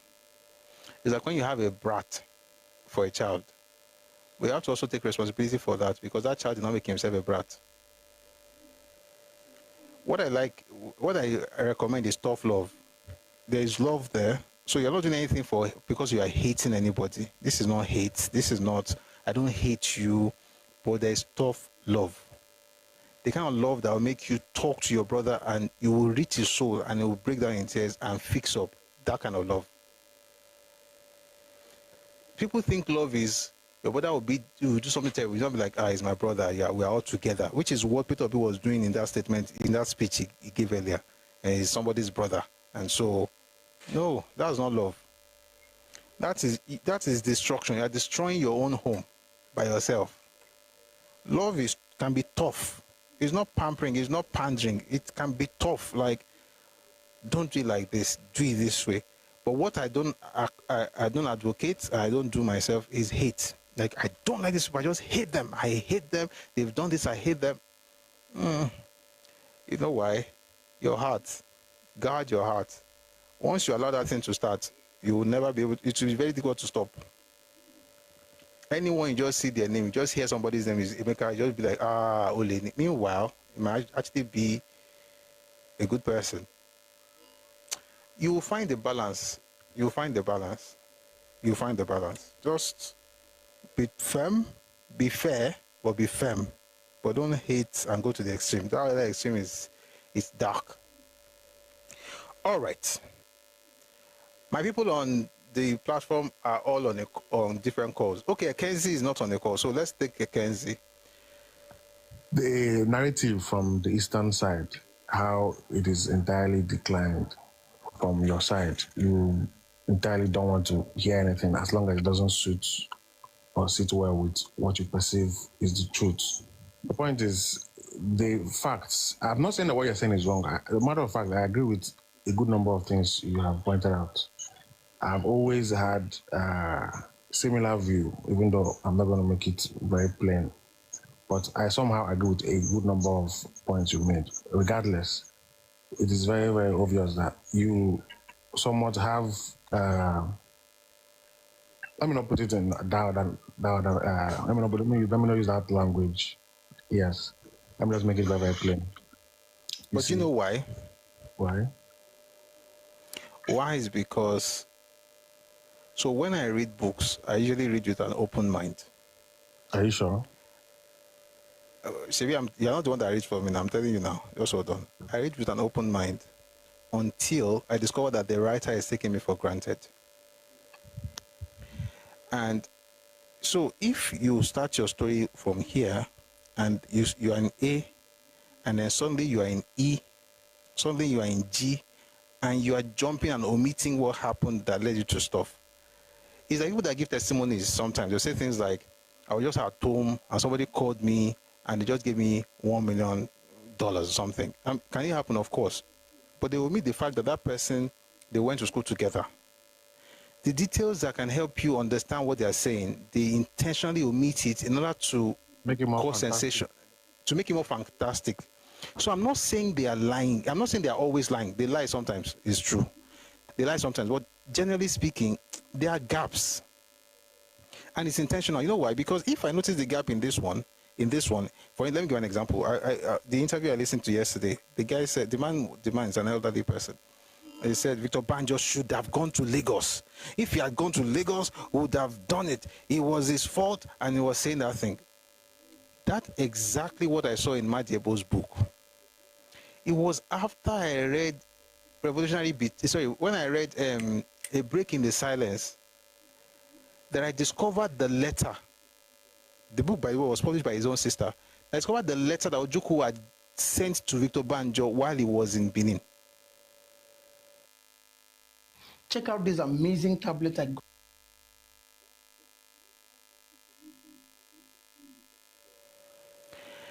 That gap, without that information, I would also blame Victor Banjo. And the person who intentionally omits that information wants me to blame Victor Banjo, which means that they are engineering me with the book that I use my money to buy. Therefore, I start feeling like, why are you now making me feel like a fool? Let me give you another example. Read Achebe's book, There Was a Country. He said all kinds of things about Papa. Chief Awolowo. He said all kinds of things. And he said he was quoted to have said, by the way, he's always saying somebody was quoted to have said. He would never say the person said something because he doesn't want to be like as if he was bad, but we know what he's doing. He said he was quoted to have said that starvation is a weapon of war. I cannot feed my enemies fatter so they can fight me harder. And then he said it was a terrible thing for him to say. And I say it wasn't terrible. The circumstances surrounding that statement, Achebe never mentioned it. Guess what? Awo mentioned it in 1983. I think I shared the stuff here the other day. Awo mentioned in 1983 what happened when he went to Port Harcourt and what he saw with the kids starving.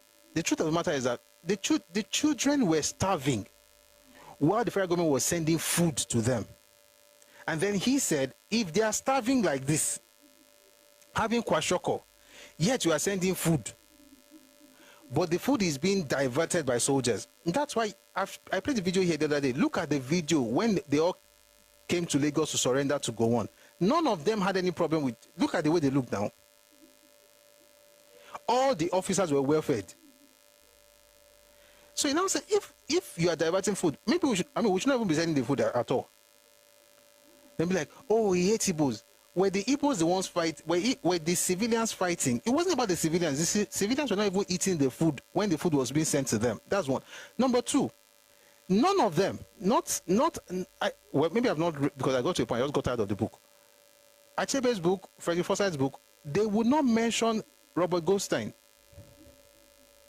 And Goldstein was begging Ojukwu to allow food into the eastern region. Have you ever heard of that kind of thing? He said that the food, medicine, and milk were ready to be brought in, but Ojukwu said no land corridors.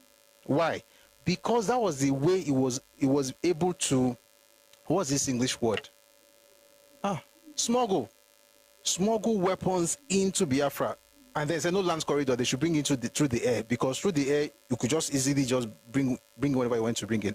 My question is this: why did those people not mention Goldstein? Why did they not mention what Awolowo said in response to what they were saying? The answer is simple. Achebe worked in Radio Biafra. He worked with a man called Okonkon Ndem, who spread the propaganda that Awolowo was poisoning the food that they were sending to them. Meanwhile, he was eating that food. So as you read, you know, be like, how I go buy money? I will still buy the book, by the way. Like, I still buy Igbo books. I don't mind. But I don't, and I have a number of them. Even some of them I just bought, so I don't have any problem reading. It's just that there is a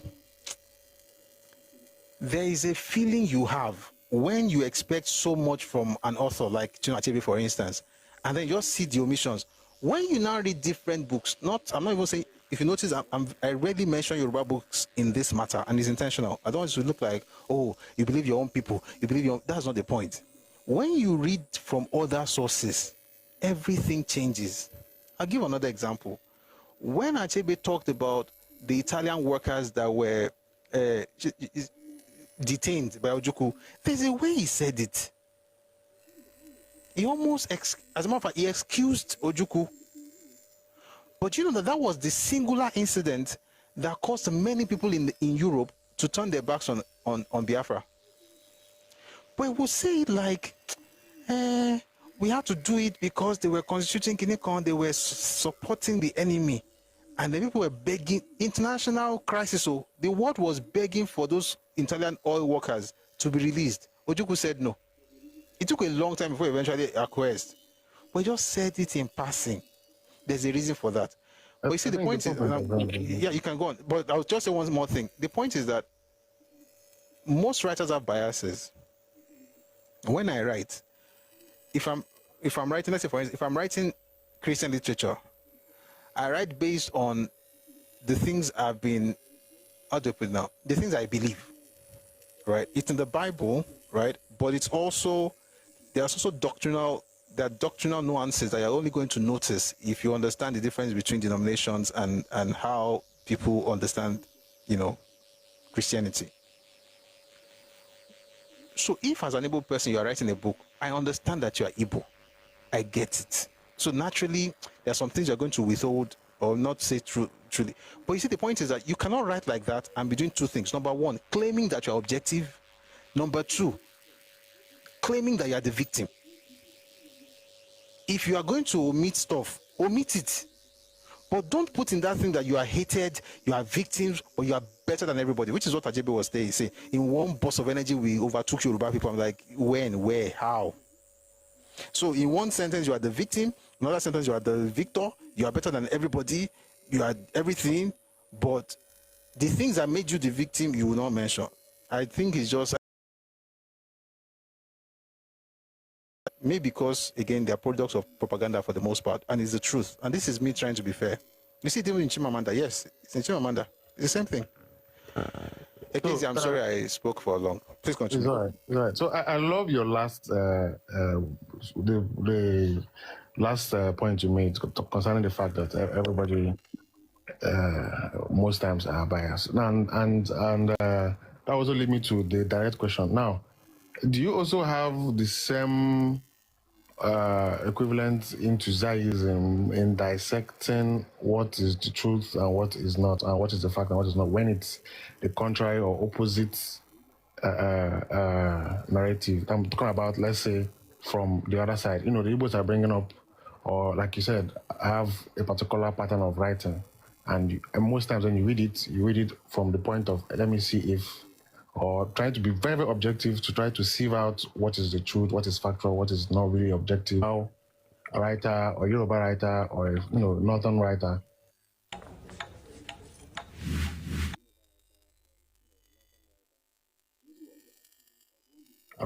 or Yoruba writer or Northern writer, do you also want to actually, or do you want to grab everything there as long as? No, I don't. So let me give you an example. There's a book by Niya Borishade where I was talking about. The book is called. The books, or these opposite books, also have bias. These are not opposite books. Yes, this is an opposite book. I want to give an example. It's on Victor Banjo, and he was saying things about what he would have expected the Igbos to do. And I was like, why would you expect them to do that? He was writing from a Yoruba perspective, and I still felt like, to be honest, the book was solid. It is a solid book, very solid. But of course, there are points where it would be like, thinking like, they're supposed to be able to do this for him. And I'm like, no. You are the one who knew what made you leave. I mean, your people were asking you to come into Yoruba land. You did not listen. You now went to join Biafra. Whatever you see there, now you cannot be saying that you expect them to do certain things for you. For instance, let me give you a very good example. When he was training the militia, he wanted to switch over to take on the 101st Brigade that eventually he was calling the Liberation Army of Nigeria. And he said, the people like Madiebo, people like even Philip Effiong had issues with that because Madiebo primarily, to be honest, Philip Effiong is another thing. Madiebo because he was not Yoruba, he was not Igbo. And I was like, and then he said jealousy.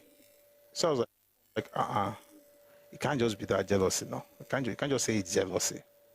Until I read Madiebo's book, my brother, I saw the jealousy there. I don't like, so if you say if somebody does something because of jealousy, I don't like just say, they are jealous of us. For me, I think it reduces the conversation. Until I now read Madiebo's book, Nigeria's Revolution, I'm like, nah. And then I now read about Madiebo in Adewale Ademo, that's why we struck. Put everything together like, okay, this person talking jealousy is making sense. So I won't say it's jealous because one person said it. I want to be able to corroborate it. It's not anti-Igbo intellectualism that I do. I hope you don't. That's not the point. I'm not. He's not anti-Igbo. It's not like if I see any book from the East, I'm like, if I do that, how come I have my library full of them? I buy because I want to know their thoughts. But once you start and you start saying, we're the victim of everybody, and I notice that everybody is saying they're the victim. No. And by the way, I do that for every book, whether it's Oyinbo or it's academic rigor. You question everything, right? And then as you question it, you see the pattern and you're like, okay, so this is how these folks are. And again, listen to Peter Obi. Read Mogalu, Kingsley Mogalu. Look at Chimamanda. Ngozi Okonjo-Iweala. She wrote a book with another author. The book is called Chinua Achebe, Teacher of Light. I have the book. Read the book. Read what she was saying about what Awolowo did. She was not there. She had no information. She was not there. She was not there. How would she be there? In what perspective do you mean she was not there? Listen, she was not a player in the war. Even if you were in that war, as long as you're not a player, I take your... Even, listen, as you study, even you can even question some players. Oh, I hope you know. You can question... Let me give an example. I was not there when they had the first coup. Adewale Ademoyega was there. He wrote a book, Why We Struck. I read the book the first time. That's his opinion. That was how he saw it. I read other books. I began to question Adewale Ademoyega. Is Yoruba? If you read the book, he said that they started planning this thing in 65. But if you really think about it, he would say that the genesis of everything was in 1961 when he met Ifajuna and Nzogu. That's what he believed. You read Special Branch reports and discover that it was the last person that was brought in. The information from that book, from Nigerian Civil War, from Crisis and Conflict, would make me question Adewale Ademoyega, although he was a player and I was not born. Why? Because sometimes everybody has blind sides. Nzogu had blind sides, for instance. Nzogu was just laser focused on, we want to say Nigeria, even killing people that he wasn't supposed to kill. What he did not know was that regardless of his focus, people had other plans, which is what you will find in Why We Struck Ademoyega, when he talks about how Matt Diebo was able to get him to surrender and how Ojukwu was playing him. But he did not know that before that thing happened. So I will read Adewale Ademoyega's book and I question it. So it's not your ethnicity that makes me say you are telling the truth. You can be Yoruba and be talking nonsense. You can be Yoruba and be... It's not about ethnicity. But the question is that I don't think people understand the fact that this thing is what folks do for every single source. It's not about like disdain for Igbo material. It's just that there is a pattern in Igbo books. The pattern is victimhood. And the reason is simple: propaganda. Thank you very much. Now let us move on. Mealtime is game on. All right. Thank you very much. 1 second. All right. Thank you very much. That was national unity or ethnic domination behind the hidden agenda. Sorry, the hidden agenda behind identity erasure. Just like to ask if anybody has questions. So we do this every weekday, 1 p.m. Mondays, Wednesdays, and Fridays, we have a full session. So we have full sessions. That means we are here until evening. But on Tuesdays and Thursdays, like today, we close early. So in the next few minutes, we're going to be ending the session for today. But we'll be here again tomorrow at 1 p.m. Ife time, West African time. Why is all of this important? Because we need to know our history. Again, like I said, to the gentleman who asked the question in that video, I think it's very important to be compassionate. I think it's very important to love your neighbor and mourn with those who mourn, celebrate with those who celebrate, and things like that. However, you must not be naive.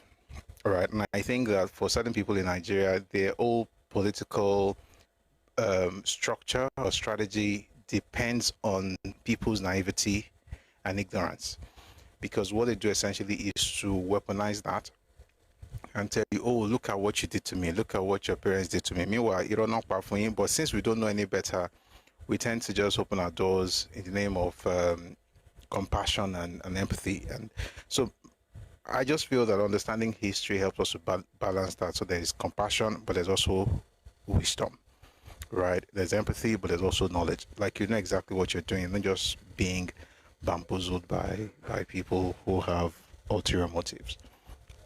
All right, so I'd like to ask if anybody has questions. Meanwhile, let me also say this.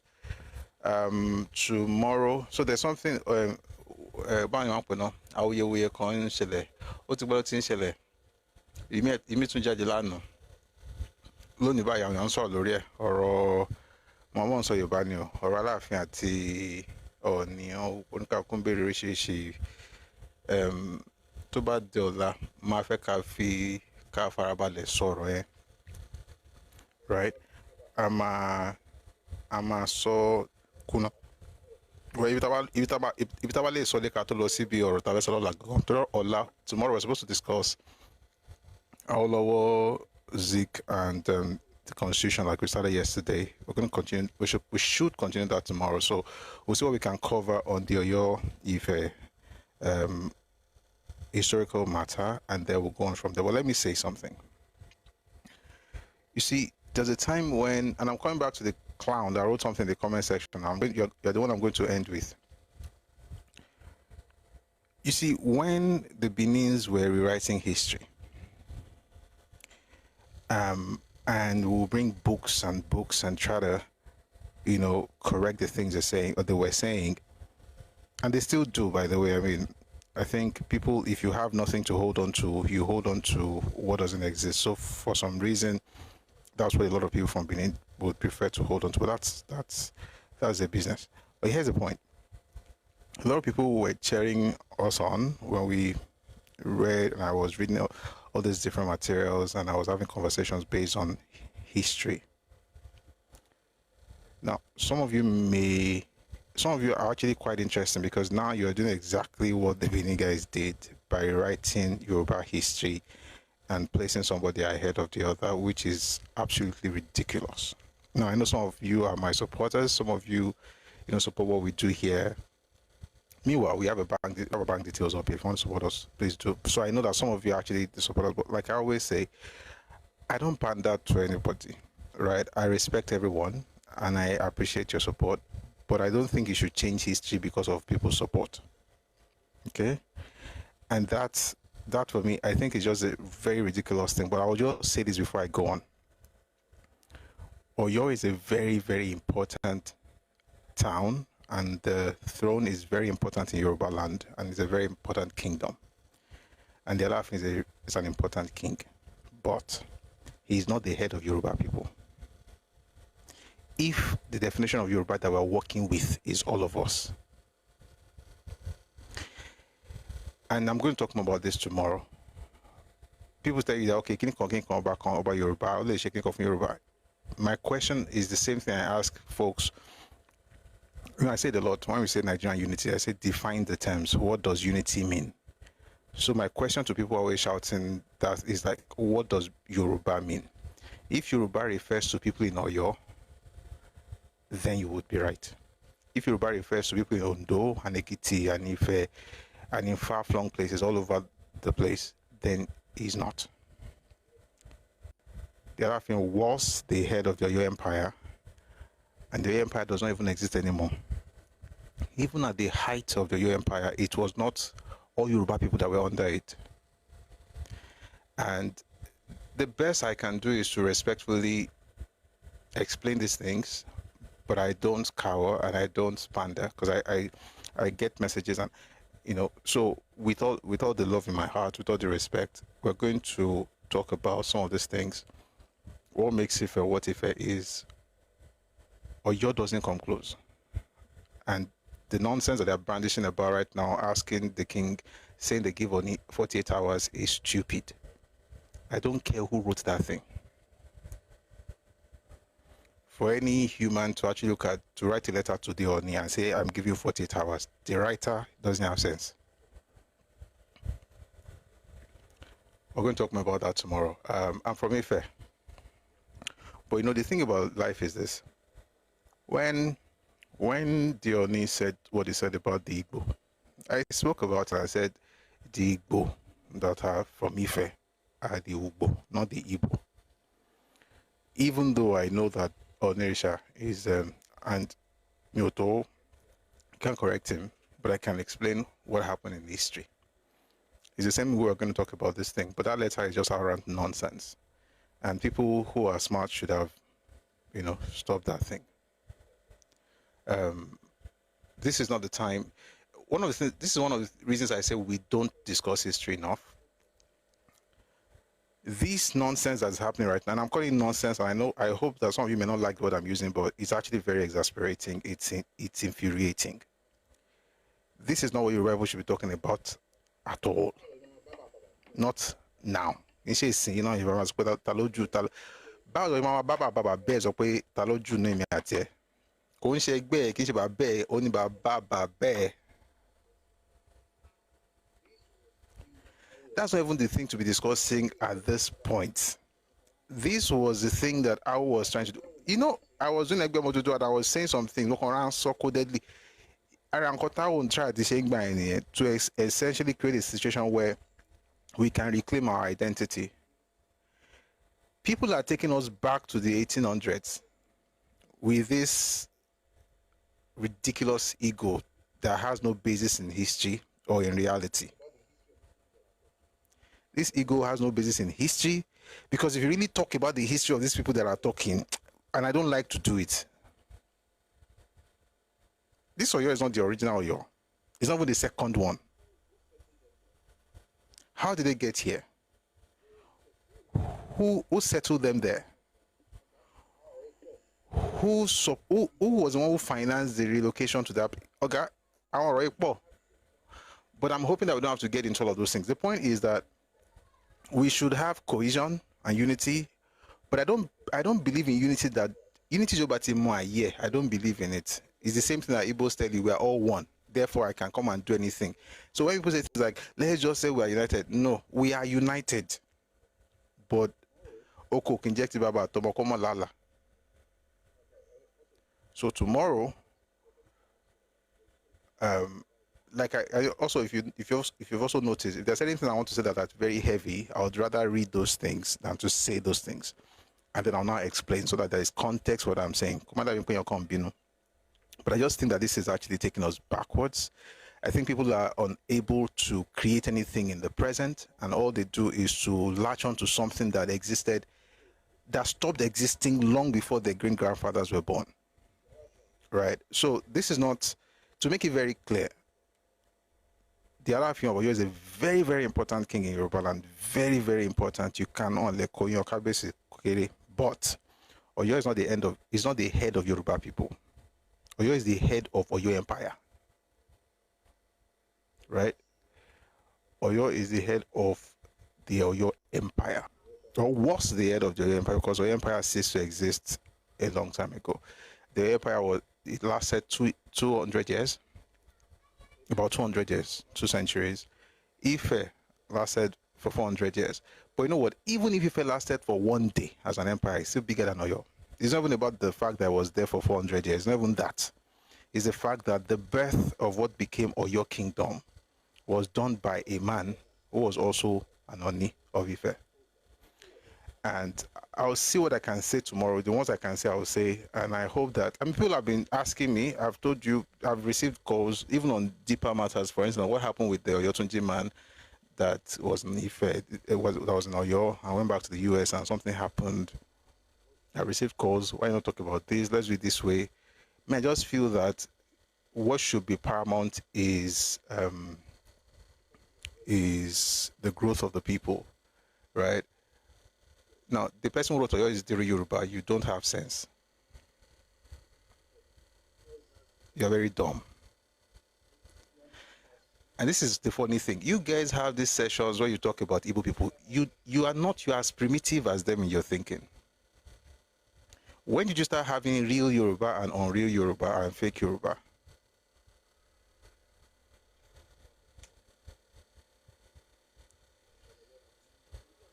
When did you start having that? You're an Oyo man, and you may be an Oyo man, but you don't have sense. And when you move so you're not thinking straight. You actually came in a place where we are speaking Yoruba matter, and you actually typed, Kinikon is real Yoruba. Show te makoto unso. I don't care how old you are very dumb. What's the meaning of real Yoruba?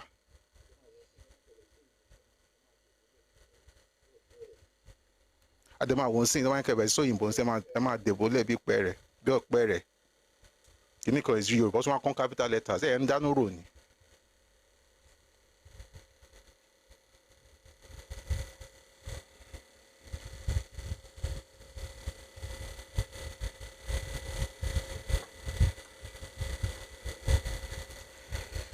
Onílé tó bá ń tòrò ọmọ àlè bẹ́ẹ̀ ni ti dàgbà àwọn àlè kan ló ń sọ̀rọ̀ comment section Ọlọ́run àwọn tó kì í jẹ́ kí n fẹ́ sọ̀rọ̀ lélẹ̀ torí tí bá máa sọ̀rọ̀ kò nígbà tó máa sọ tá à ní délé yín. We want to rectify what? Maybe it's even Igbo, maybe this clown is Igbo. Torí àwọn eléyìí báyìí eléyìí ò ń ṣọmọ kò lè jẹ́ ọmọ Yorùbá tó bá lẹ́kọ̀ọ́ ni máa kọ eléyìí báyìí sí. He has to be Igbo because he's very dumb. Even a Yoruba man on his worst days cannot be like this. Because, in fact, thank you for every reminder. Because around Labor is saying, Anomani Onitsha is really Igbo. Your con is a fake Igbo. But he is not Igbo enough. No, Yoruba people don't even talk like Kinekon is real Yoruba. So clearly he must be Igbo. And that's another thing. You can only give what you have. And where you're coming from, you have no unity. You have no identity. You have always been separate groups. Up until the 1940s and 50s, the Igbos, even until today, there's no cohesion among your ethnic group. You're very dumb. But what I said earlier actually still stands. You are very dumb. And I'm not going to mute you. That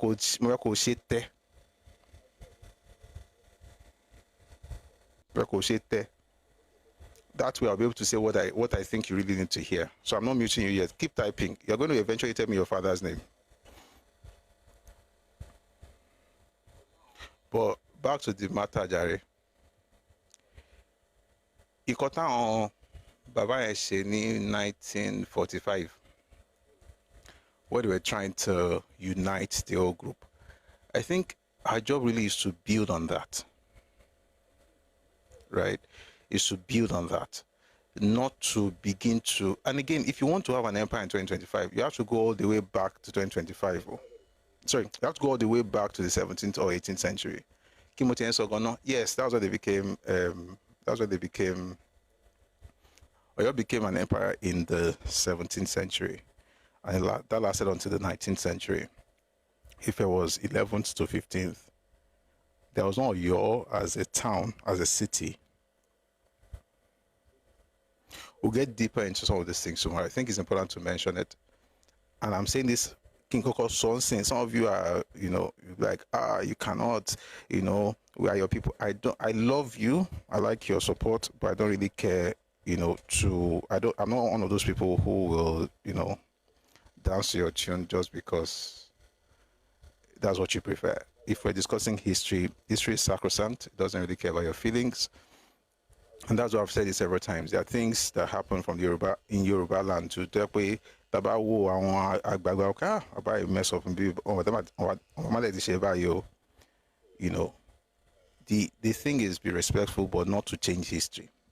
So, number one, we should not be having these conversations, but we should have the conversation because this was how we didn't have the conversation on Benin, and now it has become something else. All of this started in the 50s. By the 70s, they were writing new books. And that's why when the Igbo started writing their own stupid books, we spoke up immediately until the Ministry of Education had to comment. The reason I started speaking up on that thing almost immediately is because I knew what happened with Benin. I have Benin books from 1934, 36, 41. Everything is the same until 1970, when everything started changing. People just feel like, oh, you know what, they're just talking now. It doesn't really matter. What is so the only baby about everybody comes so rather dying Kirini. So Laura Yoruba is saying we're going to have to redress it. But again, I think my own job is whatever we say, we are respectful. It's not, I don't believe in all this in your country. I think it's actually wrong to even be asking that question. When people ask, Talo Juno Alafin Attorney, Oma Ruminu, Oda became Waba Omo, Kwakuni no one ati Baba Babe, Talo Juno Ameji. Ọ̀rọ̀ kò bá kún gbé ni ọ̀rọ̀ tó yẹ kí ẹni tó bá jẹ́ ọmọ ọkọ kó máa fọkàn sí ni ta ló jù nínú èmi àti bàbá mi tẹ́ pé wọn Yorùbá gan ni mí tán bí mi léèrè ṣé wọ́n gbọ́dọ̀ béèrè orúkọ mẹ́rin lọ́wọ́ mi kí n sọ pé má béèrè ó gbọ́dọ̀ béèrè wọ́n ń dáhùn irú ìbéèrè yẹn gan wọ́n ń dáhùn ẹ̀ wọ́n sọ pé ó tiẹ̀ lè bí mi torí ìdáhùn ìsíbẹ̀ yẹn bí ìgbà tó pé mo fẹ́ gbéra mi ṣépè gan ni kí n máa fi ara mi wé torí àfiwé ni tí n fara ẹ̀ wé ẹni tó bí bàbá ẹ̀ kíní kan Yorùbá kíní kan nǹkan tó ń sọ gan ṣe ó kàn rún ìyànnú ni. And the funny thing is this, you expect that the new generation will build on the last thing. What the older ones they are done from 1980 up until Baba Olúṣèyí II tán lọ tí Ọ̀jájá wá débẹ̀ tó wá ń jà àti pàṣẹ títí di ọba Adéyẹmí fi lọ tẹ́lẹ̀ ìwádìí ẹ̀ṣẹ̀ fẹ́ bẹ̀rẹ̀ padà láti bẹ̀rẹ̀.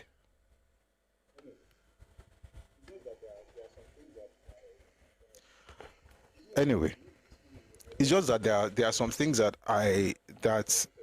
it's not even me. You know, this morning I watched my cousin.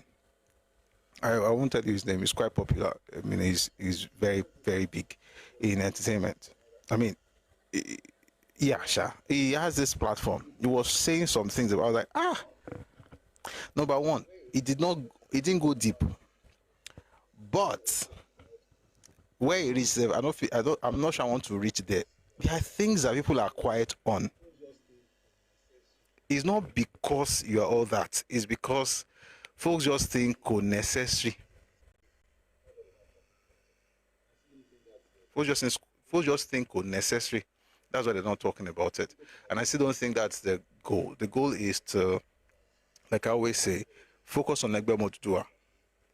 Not as a group, but as an ideology, and what ideology actually, led to the formation of that group, and essentially live based on that ideology in our own day. We'll build on that. So whatever it is that they did, we're able to do better. We're able to have we are a formidable entity, and beyond history, it becomes our present reality. And anyone who wants to now, regardless of who they are, who wants to now try to bring that division because of their own ego, because this is nothing but an ego trip. Anyone wants to do that should be corrected. In my own opinion, with respect. In some other people's opinion, and if I can set the record straight about Igbo and Igbo, wallahi I was telling you Basoro or Long Bango because Niloso, Niloso. So okay, pẹ̀lú tọwọ́tọwọ́ ní ṣùgbọ́n ní jẹ́ kí irọ́ máa lọ tó pé èèyàn kan máa lọ pé kí ni èèyàn kan bá lè dùn. That's not how history works, and that's not how to build a community. And it's just quite saddening actually. I'm seeing different things. I'm seeing jabs, even jabs at the Alafin. I still feel it's not fair. People are throwing jabs at the Alafin. Oh, no improvement on Jojo. I'm sorry, coded mind. I'm just seeing it right now. Hey, yeah. I've done everything for this Twitter thing. I apologize. I'm sorry. People are beginning to throw shades, and it's going to get worse. I just feel that we can use this platform to create that moderate and tone it down, because let me tell you the good thing about Yoruba people. It's our advantage. It can also be a disadvantage. Everything about us is written. Every sphere of our lives, whether it's Bashen Bimo, Bashen Tomo, Bashen Dino, Bashen Geri, Ashota and War, Iwata and Wu, Bashen Kole, Bashen Joba, Iwata and Bawanse, àwọn tó ń fi wọ́n jọba, àwọn ètùtù, ẹ̀sìn, kò sí nǹkan tí ó wà ní kíkọ. at least to a large extent. Of course, there are come out pé wíwo lẹ́nu àwọn wo, ṣùgbọ́n generally speaking, ìwà àwọn kan látijọ́, nǹkan táwọn ọba wọn ṣe, nǹkan tí ó jẹ́ káwọn ọba kan kúrò lóyè, ó jẹ́ kán ro àwọn kan, nǹkan táwọn kan ṣe ní àìpẹ́ gbogbo ẹ̀ náà kọ sílẹ̀.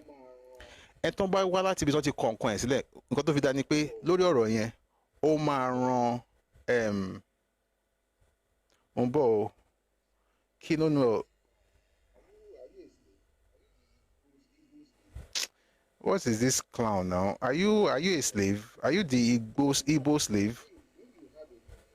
Are you the slave they were talking about? Number one, you don't have a name. When you have a name and you're proud of your father's name, you can come back and talk to me. The next nonsense you write, I'm going to block you.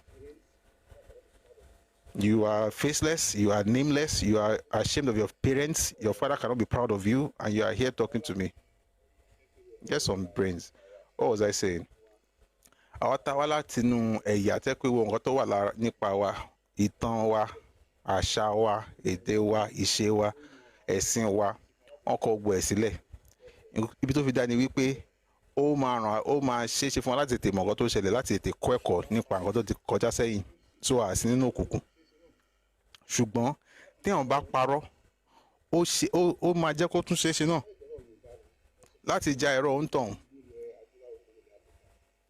Tó bá jẹ́ jọ̀rọ̀ Yorùbá ni mo ti sọ rí ní gbogbo ilẹ̀ adúláwọ̀, ní gbogbo ilẹ̀ Áfíríkà, ó fẹ́ má sí ẹ̀yà tí wọ́n ti ṣe iṣẹ́ ìwádìí lórí wọn tó ẹ̀yà Yorùbá ní gbogbo ilẹ̀ Áfíríkà.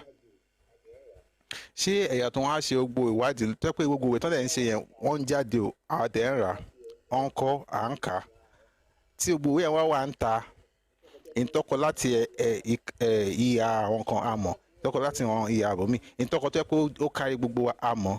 Ṣé ẹni tó wá láti inú ẹ̀yà bẹ́ẹ̀ yẹn máa tún ìtàn pa láì mọ̀ wípé àwọn òwe tán ti kọ lórí ọ̀rọ̀ wọn pọ̀ ń ta táwọn lè sáré kà láti járọ wọn? You've got to be smarter, to be honest. Like, this is just nauseating. And I'm sorry I'm spending a lot of time on this. I think I just got triggered by that 48 hours nonsense I saw earlier.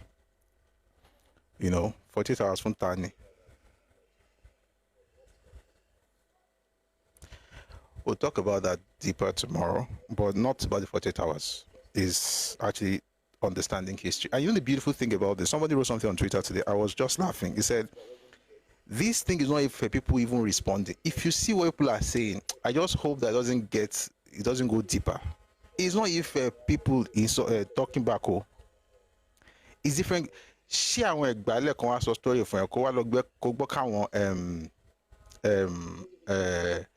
Èkìtì àtòǹdó kí gbogbo wọn sọ̀rọ̀. If it doesn't even have to speak, that's how you know a father. Because your other siblings are going to talk to this one and say, ṣé ń pín nǹkan rọ́ lọ ẹ̀? But the question is this: if we don't say anything,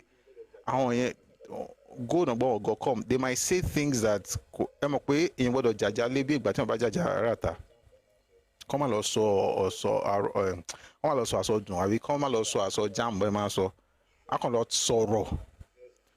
I just want to assure people that there's hardly anything in the history of this wonderful kingdom that are saying that they are better than everybody. There's nothing in that history that is obscure. It's written, it's easy to access, and we should be very careful, right? You can't just be going on an ego trip and tell it Oni. Another thing about Oni, it's not about the person, it's about the stool. It could be a 5-year-old boy. No, it will be a 5-year-old man. Because once it's that point, when you say boy, he's a man. Even if he's a 5-year-old, he's a man, but beyond him, he's occupying a stool that is older than all of us, and our fathers and our grandfathers. So I don't know when your wife will go to the point to it. I'm going to bring some books tomorrow. I'll spend some time on this, and if it takes us a little bit out of the constitutional conversation we're having, then that will be worth it, because I think it's important that, but I don't want to of course I'm not going to what I mean by that is that I'm sure you know this, I like to reference other authors, other like professors and doctors and babalawos and different people. So again, when it comes to this matter, everybody knew at a doctor, at a professor, at babalawo, at oníṣègùn, at a kábíyèsí, gbogbo wọn àtàwọn ìjọba, wọn tán sọ tá a dẹ̀ ní lákọọ́lẹ̀ gbogbo ẹ̀ la máa gbé jáde. Ṣùgbọ́n wẹ́ in tó bá ṣe gbé jáde a máa gbé jáde, in tó bá ṣe gbé jáde kì í ṣe tó pé kò ṣe gbé jáde bẹ́yẹn but tó pé I don't think that, I mean, the goal is not to expose anyone. The goal is to teach ourselves so that we actually understand, you know, the order of things. We're a very, very orderly society, and you go to message on 2025. Somebody says, how can you just wake up and start saying you are older than your great grandfather? Mr. Idowu, Bashiri Niyao. Ìgbà táwọn Benin ṣe gbogbo ló wá sọ pé rárá. Mo ti rá Yorùbá kan tó sọ pé rárá o. Sorry, I'm sorry. Egbére kan wà níbi tó dáhùn pé èmi kọ́ wà ó lè pin mí lẹ́mìí. Kí n go and do that to your parents. I'm not the one that you're going to be disturbing. God bless you. All right, I'm going to get some things out tomorrow and just set some things straight. We'll put the video out on YouTube and also on TikTok. Again, my goal is build on what Awo did. Let's not go back to what happened before Kiriji with all this bickering. However, you cannot build on what Awo built, and there's a way Awo did it.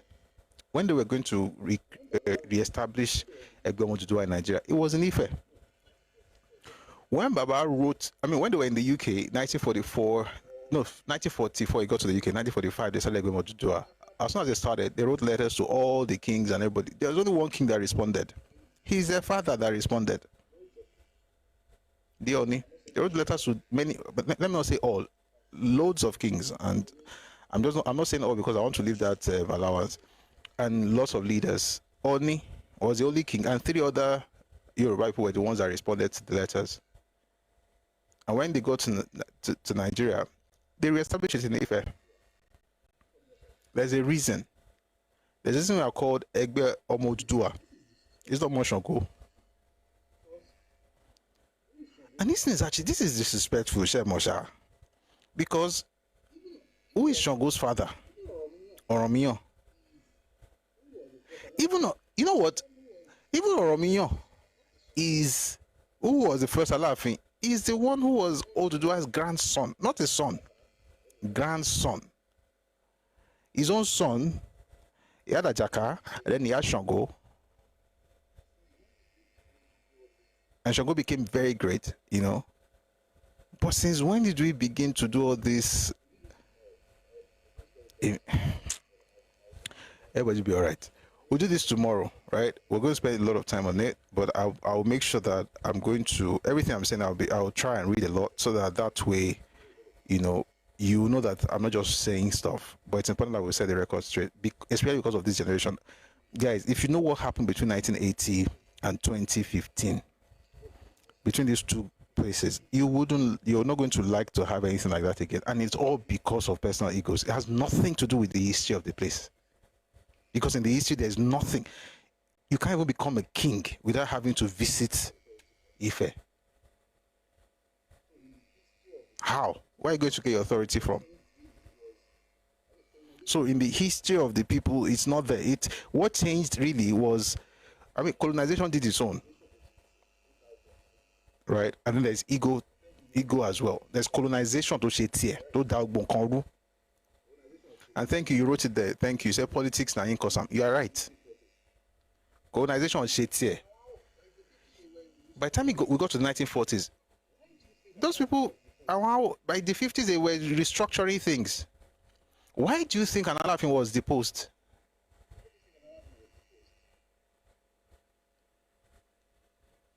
Why do you think an Aláàfin was deposed?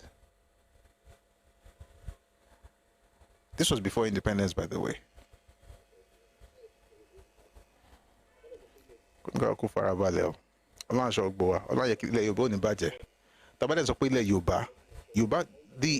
Maybe people are confused by the word Yoruba. Well, I think I'm already mentioning I'm already talking about what I want to discuss tomorrow. Yoruba is not Oyo. It may have been used for Oyo, But today, it's not Oyo. And since we are all calling ourselves Yoruba, including Ijebu and Ondo and Ekiti. So, we're having a conversation over the weekend. I was talking about, it was a conversation about, we're comparing ethnicities.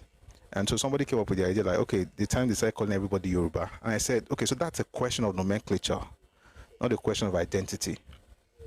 So, because the person was using Igbo a lot. So I said, listen, for the Igbos, it was identity creation. Òyìnbó ló fún identity yẹn pọ̀. Wọ́n parapọ̀ sọ pé àwọn jẹ́ nǹkan kan tẹ́lẹ̀. Wọ́n wá fún wọn pé nǹkan kan náà ní yín o. Orúkọ tẹ́ mọ̀ jẹ́ rè. Fún Yorùbá, nǹkan kan náà ni wọ́n, ṣùgbọ́n ẹ̀yà kan wà lára wọn tó ti gbórúkọ yẹn lérí. Wọ́n wá mú orúkọ yẹn tí yẹn ti gbé lérí yẹn. Wọ́n wá ní kàlù fún gbogbo wọn. Kì í ṣe pé ìgbà tí wọ́n fún wọn lórúkọ yẹn náà di ẹyọ kan, wọ́n ti di ọ̀kan kó tó di pé àwọn òyìnbó dé pé kí la lè máa pe àwọn ará bíbí yìí pọ̀ o. Àwọn tá a máa sọ lọ́la nìyẹn. Lórí gbogbo àwọn ọ̀rọ̀ kìíní kò bá kúngbẹ̀ tán wá káàkiri mi ò mọ kó tó fẹ́ rí ń bẹ̀ ṣá ṣùgbọ́n. Okay, thank you, Coded Mind. I apologize. We're going to make it better tomorrow. I think we're listening to the recorded stuff, by the way. This one is straight from the horse's mouth, so maybe that's why it's better. All right. So if we're talking about Yoruba as people wala nje Yoruba, Oyo le gbenu si o. Nope. Oyo never did it. Oyo would never be able to do it. And when we come tomorrow, I'll also explain this thing. This idea that Ife is the spiritual home of Yoruba people and Oyo is the political capital is nonsense. It is not true. Oyo is the political capital of Oyo Empire, not of Yoruba people. If the definition of Yoruba includes all of us, Oyo is a powerful, is not even as powerful, it's not powerful anymore. I can't tell you. That's my Laura, you gonna say. It also been powerful a long time ago. It was ransacked a number of times. This is not even the original place. The original Oyo is in Kwara State. Otoron. But me ni so by me ni so ni empire. It's like saying if it's not an empire now. It is not, but it was, right? And the reach it has is not because of empire status. It's really because of the fact that it birthed nations or cities and different peoples. And those people have never been ashamed to say, Ibitatimbo niyo, Ile Iwa niyo, Iben Latimbo, till tomorrow. Till tomorrow. That's how you know it. So when I go, by the way, I'm very happy online. If people, okay, my cousin has spoken. I've seen a number of people who have also spoken, but I've seen a lot of people from different places, speaking. It bet the Yoruba race. Thank you. Speaking and talking. And I'm glad that so I'm saying that to say that, yes, I'm from Ife, but this conversation is not because of where I'm from. It's because of the truth of history. So we're going to go deep into this tomorrow, I promise. It might affect our series, but I think it's important to finally speak on it. But even then, for me, it's not about let's cut everything. For me, it's about let's understand what history really is and stop getting carried away by,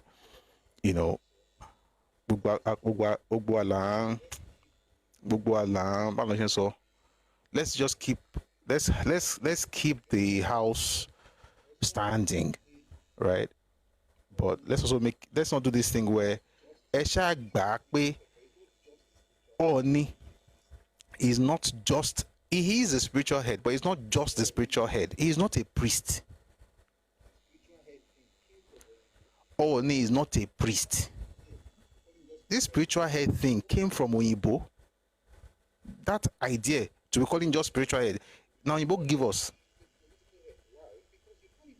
Is a spiritual head, is a cultural head, is the political head. Why? Because you can't even become a king without getting stuff from him. You couldn't, at least before politics came and changed it, which is fine. And there is no dichotomy between say Oni is the spiritual head or Alaafin is the political head. Far. Alaafin is the political head of the old Oyo Empire and the people in Oyo tribe today, because Oyo also has a, well, we can say it as Oyo tribe. We can call some people Oyo. They may not be in Oyo town, but they are Oyo people. For instance, Odeomu is Oyo, but they're in Osun State, right? Modek is Oyo, but they're in Osun State. They are in Ife. So the head of that subgroup is the Alaafin, but he's not the head of all Yoruba people. No. Let's stop deceiving ourselves and making ourselves happy. Let's, again, we say it with respect. We say it with the otowo. But ani parọ́ tó pé abẹ́ kíyàn kan sọ pé báyìí ló yẹ kó ṣe rí. No, I'm also going to share. So tomorrow, I have some books. I mean, I saw it this morning, so I put out some books while you were listening to this audio. I was looking at some materials, fantastic one, including there's one by Olivier, who that's the former husband to, I'm sure you know this, Susan Venga, Adunelorisha, the one who became the Ocean priestess, right? So they had done some work, because you're in Okuku, Ibadan, Ife, all over Yoruba land.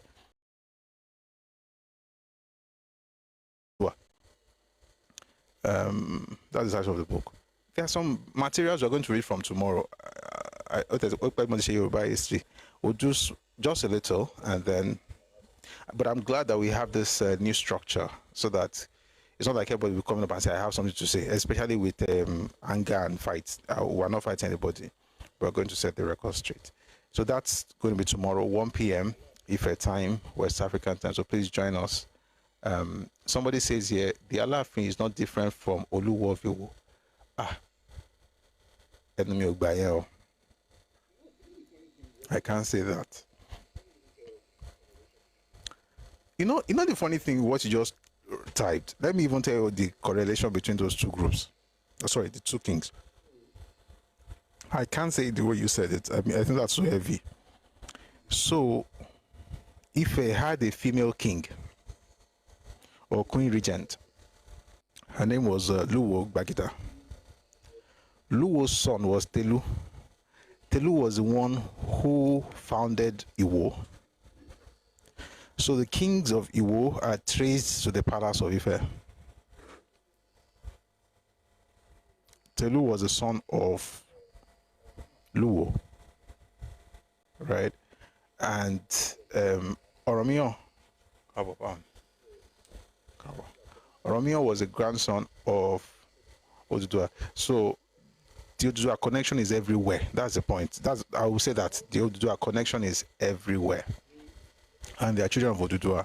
And as long as they claim connection to Oduduwa, they have to rest though. They have to rest with this. They have to rest. You cannot you have to rest. This, I mean, which town? I mean, any major town that you know in Yoruba land, we can tell you the story and how it connects to Ife.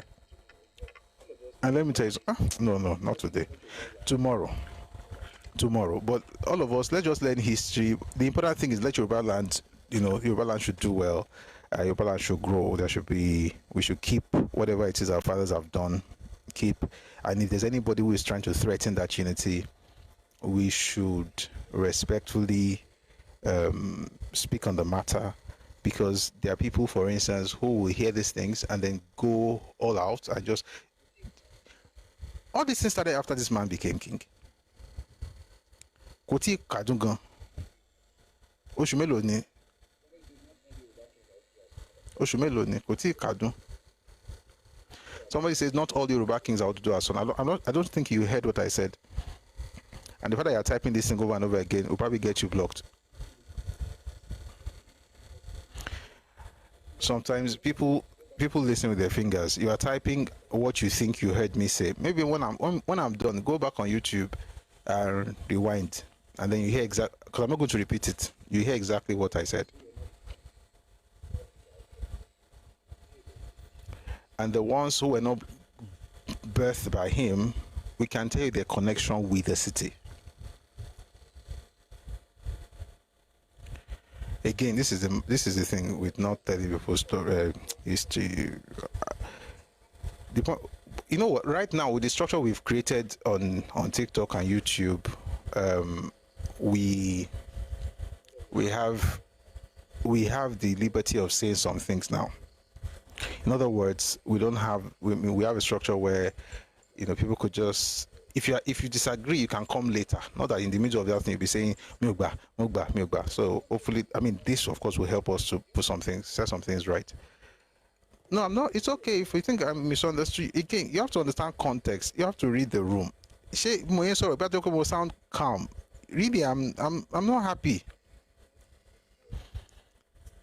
I'm not happy with what's happening. I'm not happy at all. And the reason I'm not happy is not because somebody is I mean, number one, I'm not happy because somebody is disrespecting Oni. I'm not happy about that. But beyond that, it's like you have a situation where there's so much to be done in Yoruba land and you want to work with kings, and we're talking about political involvement of kings. It's because of things like this that kings are not allowed to be part of politics. It's because of things like this. This is why the whole idea, when people say, okay, I even talked about it some days ago, the involvement of kings in the political structure of Nigeria. We used to have House of Chiefs in Ibadan for the Yoruba kings. Kings are excluded from politicking in Nigeria today. This is one of the reasons. Somebody will just come with one ego from 1,000 years ago that doesn't even exist anymore and start telling Mark Tokito. So what that means basically is that whatever growth you're thinking of making by becoming part of the constitutional amendment conversations and putting things out there, you have to now think about it twice. Does it even make sense? I was editing a video this morning, and I said in that video about, what mayors are to the US is similar to what the kings are to us, apart from the fact that they preserve our culture and everything, that they have a role to play. And suddenly this happens, and you're like, okay, so even if you're supposed to push this to some politicians, you have to think twice now. And let me tell you something. Politicians do exactly what the British did. The British made the kings subservient only to the British, or submissive only to the British. What they now did was to give them more power than they had before the British.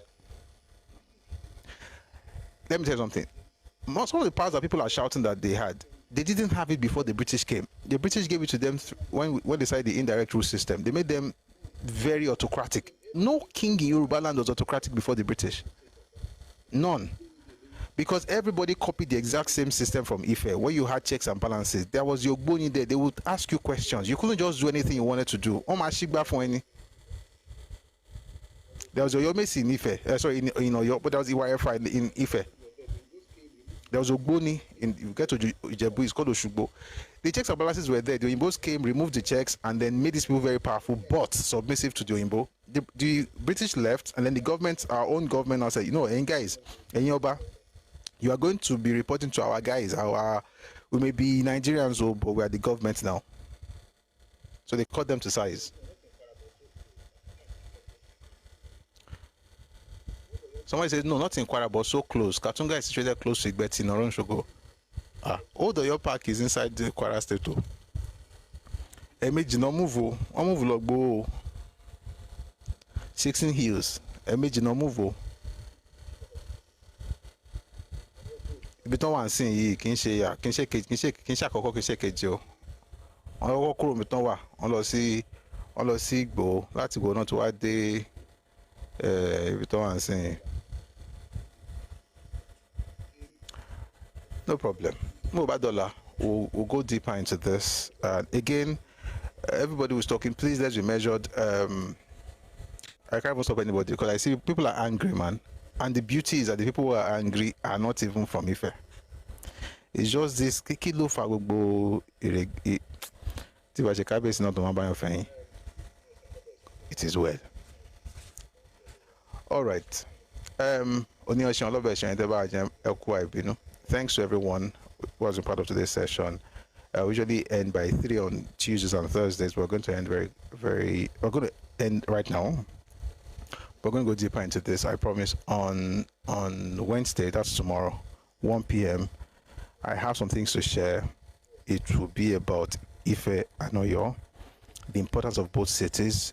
Le konyo yo kiri, le fojú tẹ́ḿbẹ́lú Ọ̀yọ́, le rí Aláàfin. Ṣùgbọ́n nǹkan tó bá ṣe ọmọ tó bàbá tó sọ fún pé mo fún ẹ ní ọjọ́ méjì, wákàtí méjìdínláàádọ́ta kó sọ̀rọ̀ báyìí, ó yẹ kán pe ọmọ yẹn sẹ́gbẹ̀ẹ́, tán bá fún ní ìgbárùn, ó yẹ kán fún ní ọ̀rọ̀.